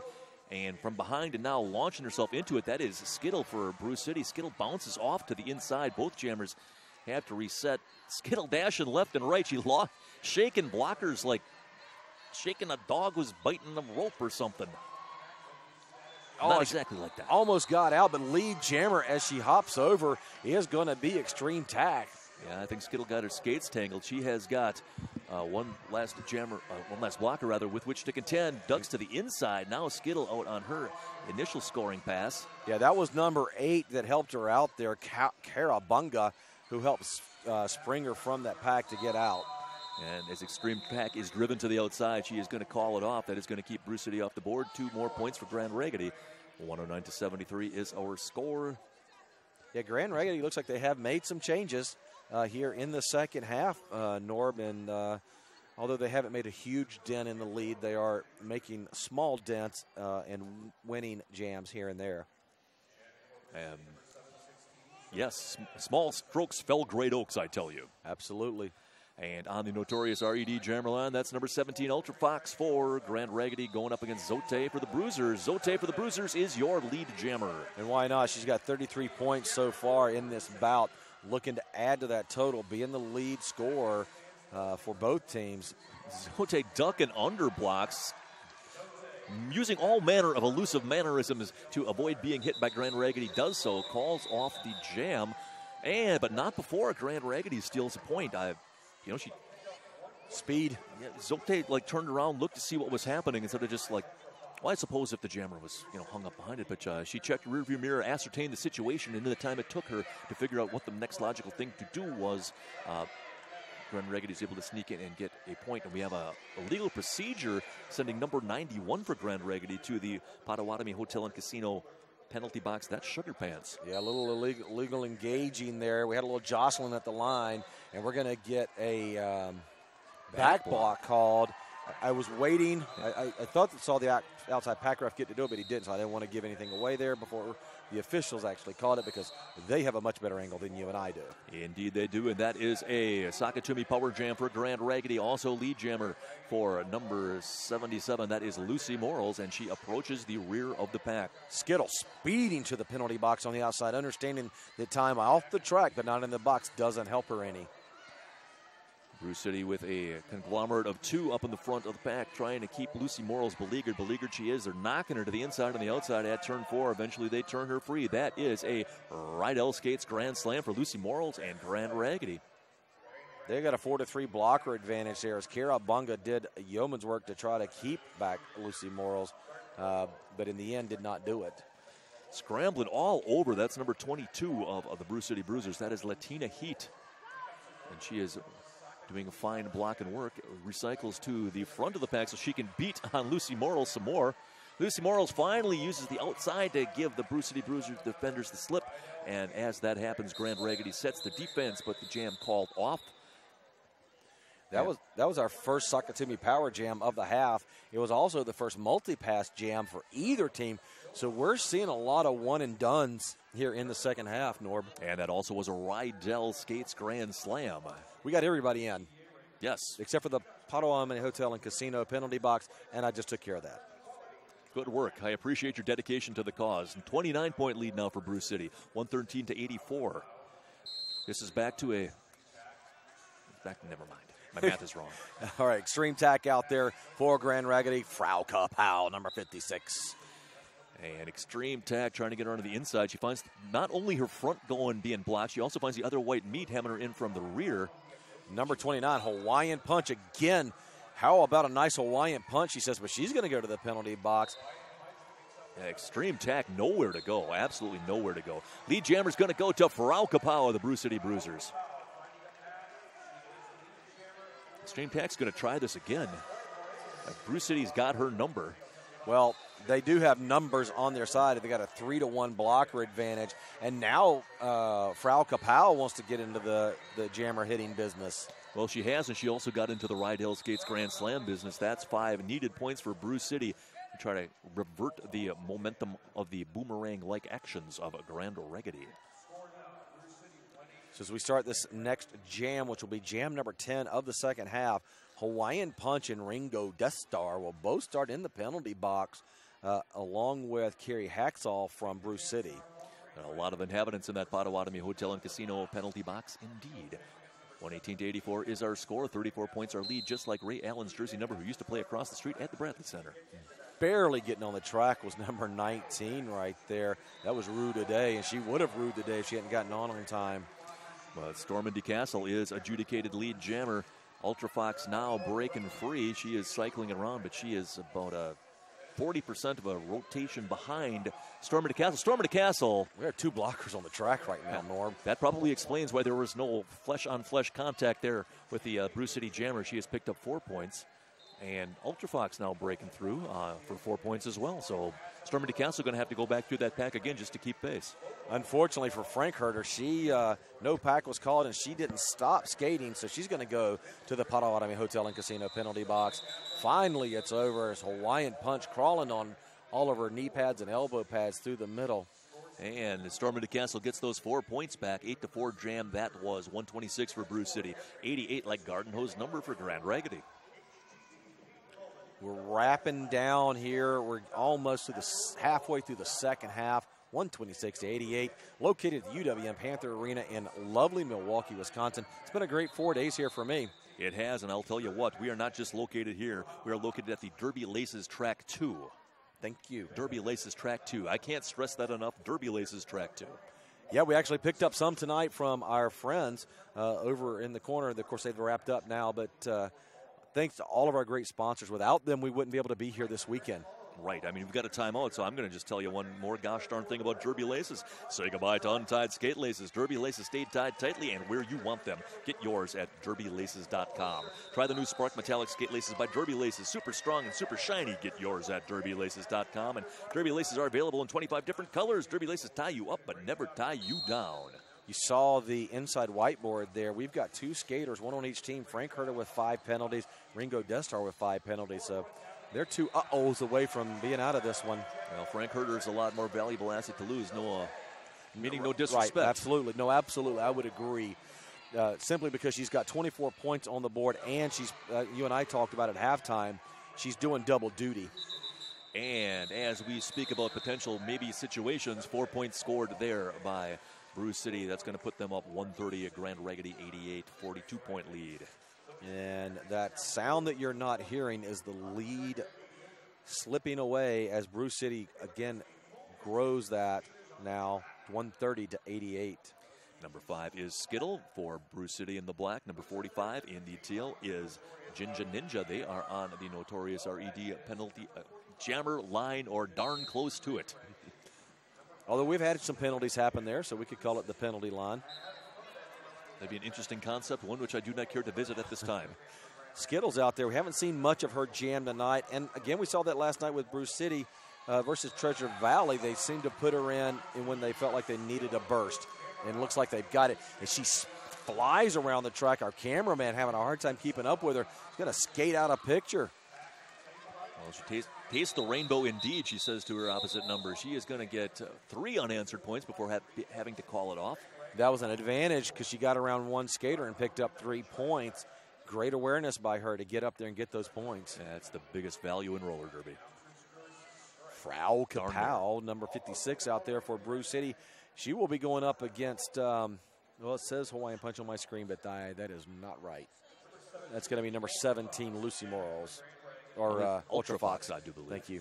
We got 17, 77s, and again, numbers. Bingo.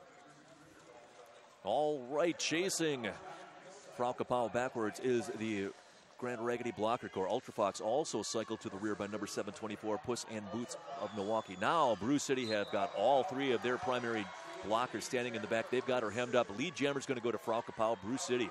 Frau Kapow circling around.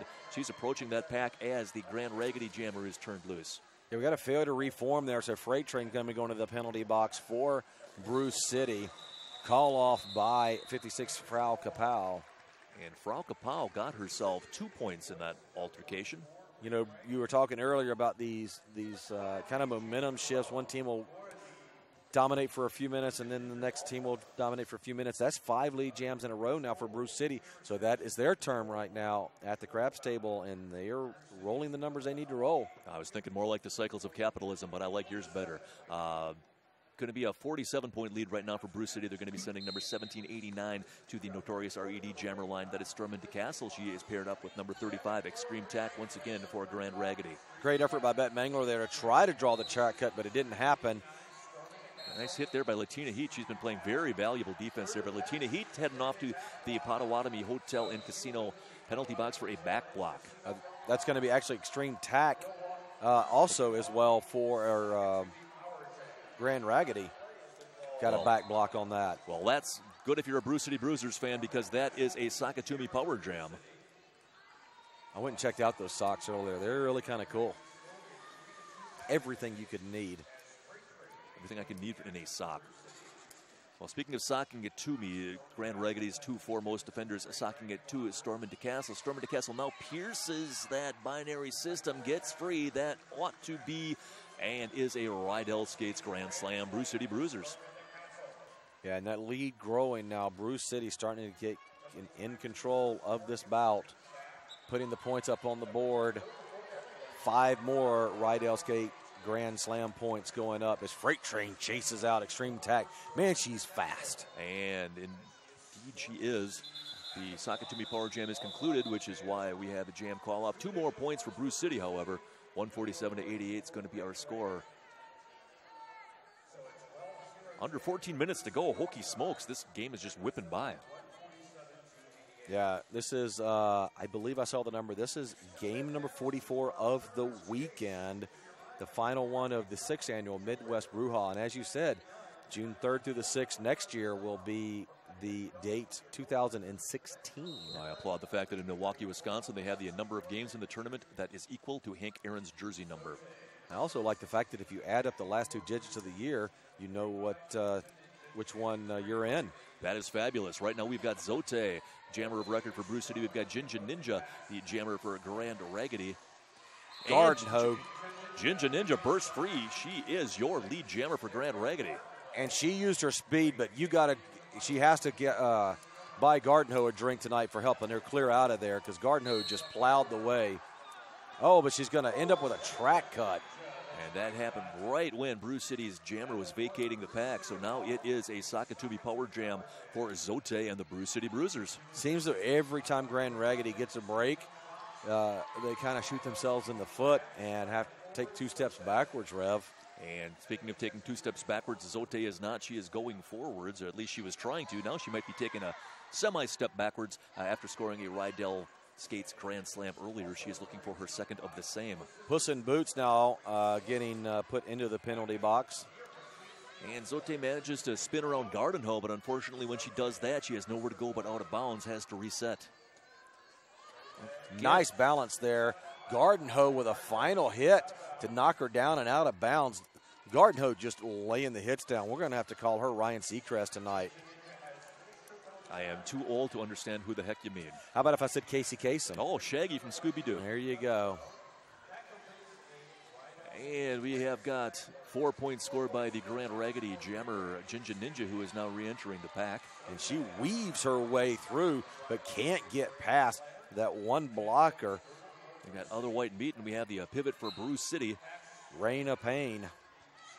And now we've got number 716, Zote, contending with Garden Hoe, contending with Ringo Death Star. That's a lot with which to contend. We've got Lucy Morals in there. That is a wall of teal, and that's going to be all she wrote for that jam. Well, both teams going to add to their score here. That's probably the first time in a while that we have not had one team keeping the other team off the board. 159 for Brewcity, 96 for Grand Raggidy. That's a 63-point lead. Not that it really matters at this point, but both teams have their official reviews of this half. Black has all 3 of their timeouts, Black being, of course, Brewcity. The Teal has only 2, and that's Grand Raggidy. I can't argue with that. Skittle and Ultravox are on and off the notorious RED jammer line. Skittle is nabbed at the rear of the pack. Grand Raggidy trying to keep their eyes open for Skittle, which is harder than it seems. All 4 blockers turning their full attention to Skittle. Lead jammer, therefore, is going to go to Ultrafox, who got out of that pack out on her lonesome for lead jammer. But Skittle used her speed to get through. A little hip check, knocked off one of the blockers off of balance, and she exploded like we've seen a lot of the great jammers do. Look at that power as Ultrafox tries to get her around. Latina Heat, I believe that's number 22, whom she did get around. No, actually, I was looking at the hit on Frank Herder. Frank Herder doing it all tonight for her team. 2 points picked up by Brewcity in that altercation, so 161-99 is our score. Only 1 point whittled off the lead, a 62-point lead, just over 10 minutes to go. Time starting to dwindle. Therefore, I got to tell you that Turnaround Skates is your source for roller derby skates, protective gear, and apparel. They are the official skate tech of the tournament and offer wheel regrooving, bearing cleaning, skate repairs. After you check out their merch, need your name and number on a shirt, Turnaround Skates has you covered. They have reversible black and white scrimmage shirts for you to take home for only $25, which includes your name and number. Also, pick up your Bruce Skate nooses and Sakatumi socks at the Turnaround Skate booth today before she puts all the stuff away. Speaking of Sakatumi, it's Frau Kapow out there, and she has picked up lead jammer over Extreme Tack, but Extreme Tack says, here, kitty, kitty, kitty, here I come. That is what's happening. We've got Brewcity in the front of the pack. We've got Grand Raggidy in the rear. They are now enmeshing and integrating. No points scored by Grand Raggidy. No points scored by anybody. 0-0. Perfect jam. And if you're Brewcity, it is because you're burning time with which your opponent cannot use to catch back up. The Field 59 video platform powered the live streaming technology behind the 2014 Roller Derby World Cup in Dallas, and now powers the live stream for the 2015 Midwest Brewhaha. Power jam your derby boats with Field 59's video solutions. Solutions. Lining up will be Lucy Morrill's number 77 in Stormin DeCastle. 46 points right now for her. She wants to try and take over that lead scoring getter, as Zote has it at 53. Couple of passes, and she can do that here, Rev. Scrambles around on the outside, drifting to the inside, but Stormin DeCastle is lead jammer, Brewcity Bruisers. We've got Lucy Morrill. She's hemmed in behind sort of a shifting 2-to-3 wall of Brewcity Black. Grand Raggidy lends help. They're going to be out of play soon and turn free, and Grand Raggidy's jammer, Lucy Morrill, is now out on her initial scoring pass, but I believe that would be just about 4 points, and that is 4 points for Brewcity. Yeah, Stormin DeCastle with the black skates with the pink highlights. Stormin, check this out. Every time she's jammed in the second half, 100% lead jammer. You can't do better than that now can you? No, Hinckley Productions has been a friend to Derby since 2008, providing live video production services and bringing you this live broadcast of Brouhaha. Support free streaming Derby with your DVD purchase at hinkleyproductions.com/Brouhaha. That is Hinckley, Hinkley. And Productions, common spelling. How about this? 44 freight train trying to try to get that locomotive through and get lead jammer for Brewcity. Hard to stop her, brother. It's hard to stop a try. There's a major main event right there. We had Freight Train against Gardenhoe, and it is Freight Train whose number is exactly half Gardenhoe's number. She is your lead jammer for the Brewcity Bruisers. Don't be fooled. This is not the only time you'll ever see her jam. She does jam from time to time. Barrels through that pack, calls it off. And the crowd goes wild. Crowd does go wild. She's going to get all 4 of her points. Grand Raggidy going to pick up 2, but that's +2 for Brewcity, and also a hearty dose of smiles and clapping all around here at Track 2, the Derby Laces Track 2 at the UWM Panther Arena. Yeah, we saw her last night jam once against Treasure Valley as well, too. With the same results, lead jammer 4 points, called it off. 68-point lead now for Brewcity. Things starting to get dangerous for Grand Raggidy as far as catch-up ability goes. That's Skittle. She is on and off the notorious RED jammer line, as is 35 Extreme Tack for Grand Raggidy. Especially since we haven't seen Grand Raggidy be able to string back-to-back multi-point jams. I really agree with you that time is coming close. One skate got on the track, and that's going to be a track cut, so it's a suck-it-to-me power jam. That it is. Skittle's got one to beat. She has not yet been declared lead jammer. That foremost blocker goes out of play. That's going to turn Skittle free. Skittle, your lead jammer, Brewcity Bruisers. Yeah, the action right now is with the blockers up in turns 3 right there as the pack stretches back about 40 feet. A little clear out there for Skittle, and she's able to hop, skip, and jump her way to another Rydell skate grand slam. I hate to belabor the obvious, but Grand Raggidy could ill afford a jammer penalty at this stage of the game. Didn't quite nail it. And that is going to be indeed, track cut on Skittle. She's going to be headed to the Potawatomi Hotel and Casino penalty box. That is going to spring Extreme Tack. It is now a Sakatumi power jam for Grand Raggidy. You ever heard the old saying, going around your elbow to get your thumb? That's what Skittles tried to do with that apex jump right there. Went the long way around on that apex jump and didn't quite make it. Isn't that what Columbus did? And they got like a holiday named after him. Absolutely. And a town in Ohio. Yeah. Now out of the pack for the first time will be Extreme Tack. She tightens up as she goes through the corner now, knowing she's getting up against that Brewcity defense. Fortunately for her, only 2, and so that's going to be an easy 5 points as they get a no pack called. And I believe that is a Rydell Skates Grand Slam, but there's going to be under 5 minutes to go when this jam concludes. Sakatumi power jams over, both jammers in the pack, and bursting free with 6 seconds to go. That is Skittle. She picks up 4 points for Brewcity. Stays in bound, picks up 4 more points, does Extreme Tack.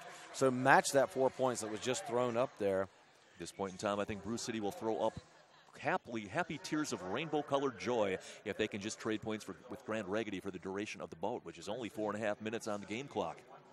Hey, I want to make sure before we slip away, they'll probably shoot me for doing this, but Wilhelm and Val Capone, our head co-announcers this weekend, what a great job they did to keep us in line and keep us on track and schedule. Big shout out to them. Yeah, Val's not really a hands-off management type. No, she isn't. And we got Fraukapawa, we got Ultravox jammers a record. It's going to be Fraukapawa, the Brewcity Bruisers, your lead jammer. 4 minutes and change to go. Ultravox gives chase.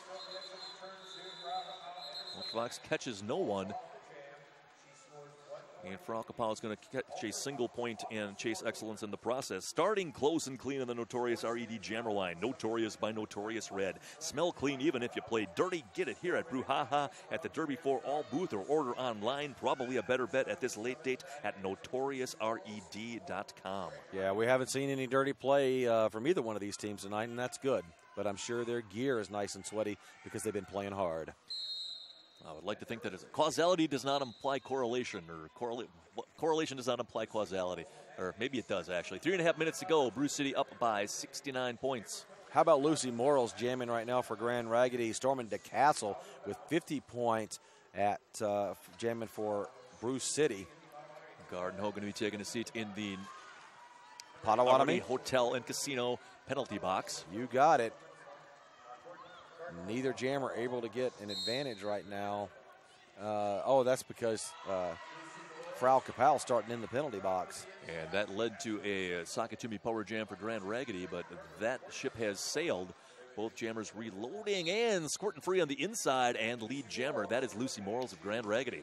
I apologize. I had bad information. I thought Storming to Castle was jamming, but starting in the penalty box was Frau Kapow. And Frau Kapow none the worse for wear for her trip to the Potawatomi Hotel and Casino penalty box. Gets no points, but that's all right. 2.5 minutes to go. By golly, the 2015 International Women's Flat Track Derby Association playoffs are fast approaching. Watch the best teams in the world compete for the glory of the Hydra. Mark your calendars. Brackets and teams will be announced July 15th at WFTDA.com. Yeah, I'm hoping to get my name in there and get into at least one of those tournaments this year, as I did last year. It was fun. It's always fun. That is what forward I look, if that was structured properly. Well, now you're right. You got Stormin' de Castle on and off the Notorious RED Jammer line for Brewcity, and it's Extreme Tack with whom she is paired for Grand Raggidy. Extreme Tack bounces to the outside. She's lead jammer Grand Raggidy. Now can Grand Raggidy hold up Stormin' de Castle to help get some points? And the answer is no. Stormin' de Castle chasing around. Brewcity gets all 4 defenders out in front of Extreme Tack. Going to be a call-off, going to be a couple more points for Grand Raggidy. That's going to be 112. This one looking to be out of reach. But what's not out of reach is Witch on Wheels, because you want nice accessories. Witch on Wheels is debuting on a regional level for the first time at this year's Brouhaha and is just launching their online store at witchonwheels.us. That's WITCH on Wheels. .us. So keep checking off on as they continue to grow their line of nice accessories. Some of the nice accessories Witch on Wheels makes are custom MVP awards, wheel bags, tailbone icers, roller derby fun bags, or DFBs. 2 versions available for derby kids and adult fanatics, along with Witch on Wheels logo apparel, witchonwheels.us. All right, out in lead jammer right now is Skittle. She's going up against Ultra Fox. Ultra Fox, having to get recycled all the way to the back of the pack. 45 seconds to go on the game clock. 1:38, like that Misfits song on the jam clock. Grand Slam and a Rydell Skates Grand Slam at that for Skittle. She is going to add a punctuation Brewcity mark to this. Brewcity Bruisers are going to sweep all 3 games. They're going to have won all 3 games of their hometown tournament this weekend. And no more points scored by either, and I don't know if we're going to get another jam off or not. And we have a timeout called, so I guess we're going to. Well, luckily I finished all my sponsor reads, and we can just talk about cool stuff. You are awesome. I love the way you did that. So leading all scorers, as best I can tell from a cursory examination, that's Zote with 53 points. She's got Stormin' de Castle right behind her at 50, Frank Herder with 24, and that's all for the Brewcity Bruisers, 23 with Skittle, 26 Frau Kapow. For Grand Raggidy, leading scorer is Extreme Tack with 36. We got Lucy Morrells at 25. We have got Ultra Fox with 35 and 8 for Mona Vaded. And I forgot to mention that Raina Payne and Freight Train chipped in 4 points apiece. I want to thank everybody involved with this weekend. Brewcity, of course, hosting, all of our officials, both on and off skates, our fabulous camera crew, our statisticians, Ringster, every single other announcer that's been on this feed and in-house. We're the last 2, but we're the least 2. Everyone has just committed so much to this weekend, and I want to thank everybody on behalf of the fans of Derby for what they gave this weekend. I'd like to thank whoever stocked the announcer's room / referee's room with peanut butter and bread. And lozenges. And the minty lozenges. Yeah, absolutely. Which take away that peanut buttery taste from what I've been eating all weekend. Star inadvertently falls off. Not a penalty. Lucy Morals can put it right back on and still get lead jammer. But it's going to be Frau Kapow out in front right now. Gardenhoe to beat. Gardenhoe been having quite an MVP performance tonight as she finishes up. Gardenhoe's defensive performance there, Woody, is enough to get lead jammer for Lucy Morals, even though it looked like Frau Kapow had that one in the bag. Yeah, absolutely. Frau Kapow now going to get a back block, so it's going to be our last socket to me power jam, and going to be a chance now for a grand slam potentially by Lucy, so we'll see. And we've also got number 24 taking a seat in the Potawatomi Hotel and Casino penalty box for the Bruisers. That's Carrie A. Hexoff, former Mad Roland Dow back in the day, and that is a Rydell Skates Grand Slam for Lucy Morals and the Grand Raggidy Roller Derby All-Stars. So Grand Raggidy will finish as they started strong. Won't be enough, unfortunately. Don't think we're going to have a 70-point jam here. Going to have an illegal re-entry by number 22, so she's going right back to the penalty box. So they're going to be down another blocker. That's Latina Heat. The kids just love that Potawatomi Hotel and Casino penalty box. Yes, they do. I guess if there's only 30 seconds left in the jam and that's the last jam of the game, you probably don't mind cooling your heels all that much. No, absolutely. So Brewcity is going to finish up the 6th annual Midwest Brouhaha with a win tonight, a sweep of the tournament this weekend, if you will. They beat all 3 opponents that they faced.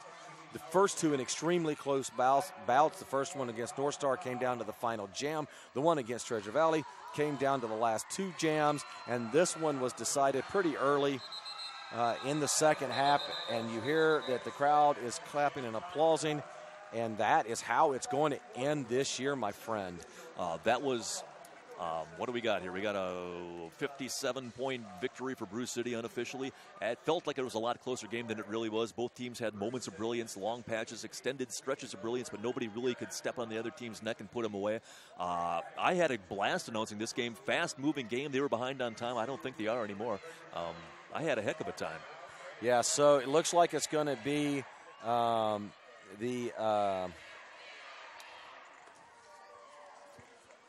So it's going to be for Grand Raggidy. MVP is going to be Gardenhoe, and for Brewcity Bruisers, we're going to go with Zote. And the reason that on our end anyway we went with Zote was double duty. She was not only jamming, but she was also out there blocking. So they will get some witch on wheels. Check that out. Yeah, 53 points, no penalties. Rev Norb. No penalties. She was in there. She was blocking up a storm. She scored the most points on Brewcity. Has absolutely 0 penalties. If that's not an MVP performance by Cracky, you can take away my announcer credentials, for I shan't have it. No, I could not agree with you more. So Witch on Wheels will be awarding them some fabulous prizes. As we wrap up here, your thoughts on the weekend overall? Well, I thought the weekend was tremendous. You usually see uneven competition, and we've seen some blowouts, and you saw some extremely close bouts, and a lot of times I was calling the blow while the extremely close bout was happening next door, and sometimes it went the other way, so that was cool. But I think absolutely great time. If you haven't been to Brouhaha, you got 520,612 minutes so far to go till the next one, and I suggest you do. Next Brouhaha is June 3rd through the 5th, 2016. Yeah, for me, there's 2 things that I took away from this. As the weekend went on, the games got better.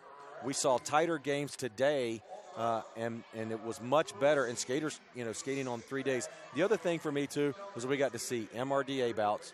We got to see a juniors bout, and we got to see some amazing WFTDA bouts. That should have an interesting effect on rankings as we come through. We'll have some teams that are come out here winners and some teams that are come out here losers from this weekend. And I think if we're doing a big wrap up here, which nobody told us to do, arch rival, I think they might be the story of the tournament. They, that big victory over Minnesota. Undoubtedly, and from their announcer, I understood that was the highest ranked team they had ever beaten. I believe that. And so, yeah, I agree with you that they certainly are. Well, you see the tape coming off the floor. The other announcers have shut off their mics. What do you say you and I say goodbye? for everyone here from Milwaukee, Wisconsin, the UWM Panther Arena. Derby Skates Track 2. Track 2. I am a Woody Ty. I appear to be Reverend Norb. Good night, Gracie. Peace.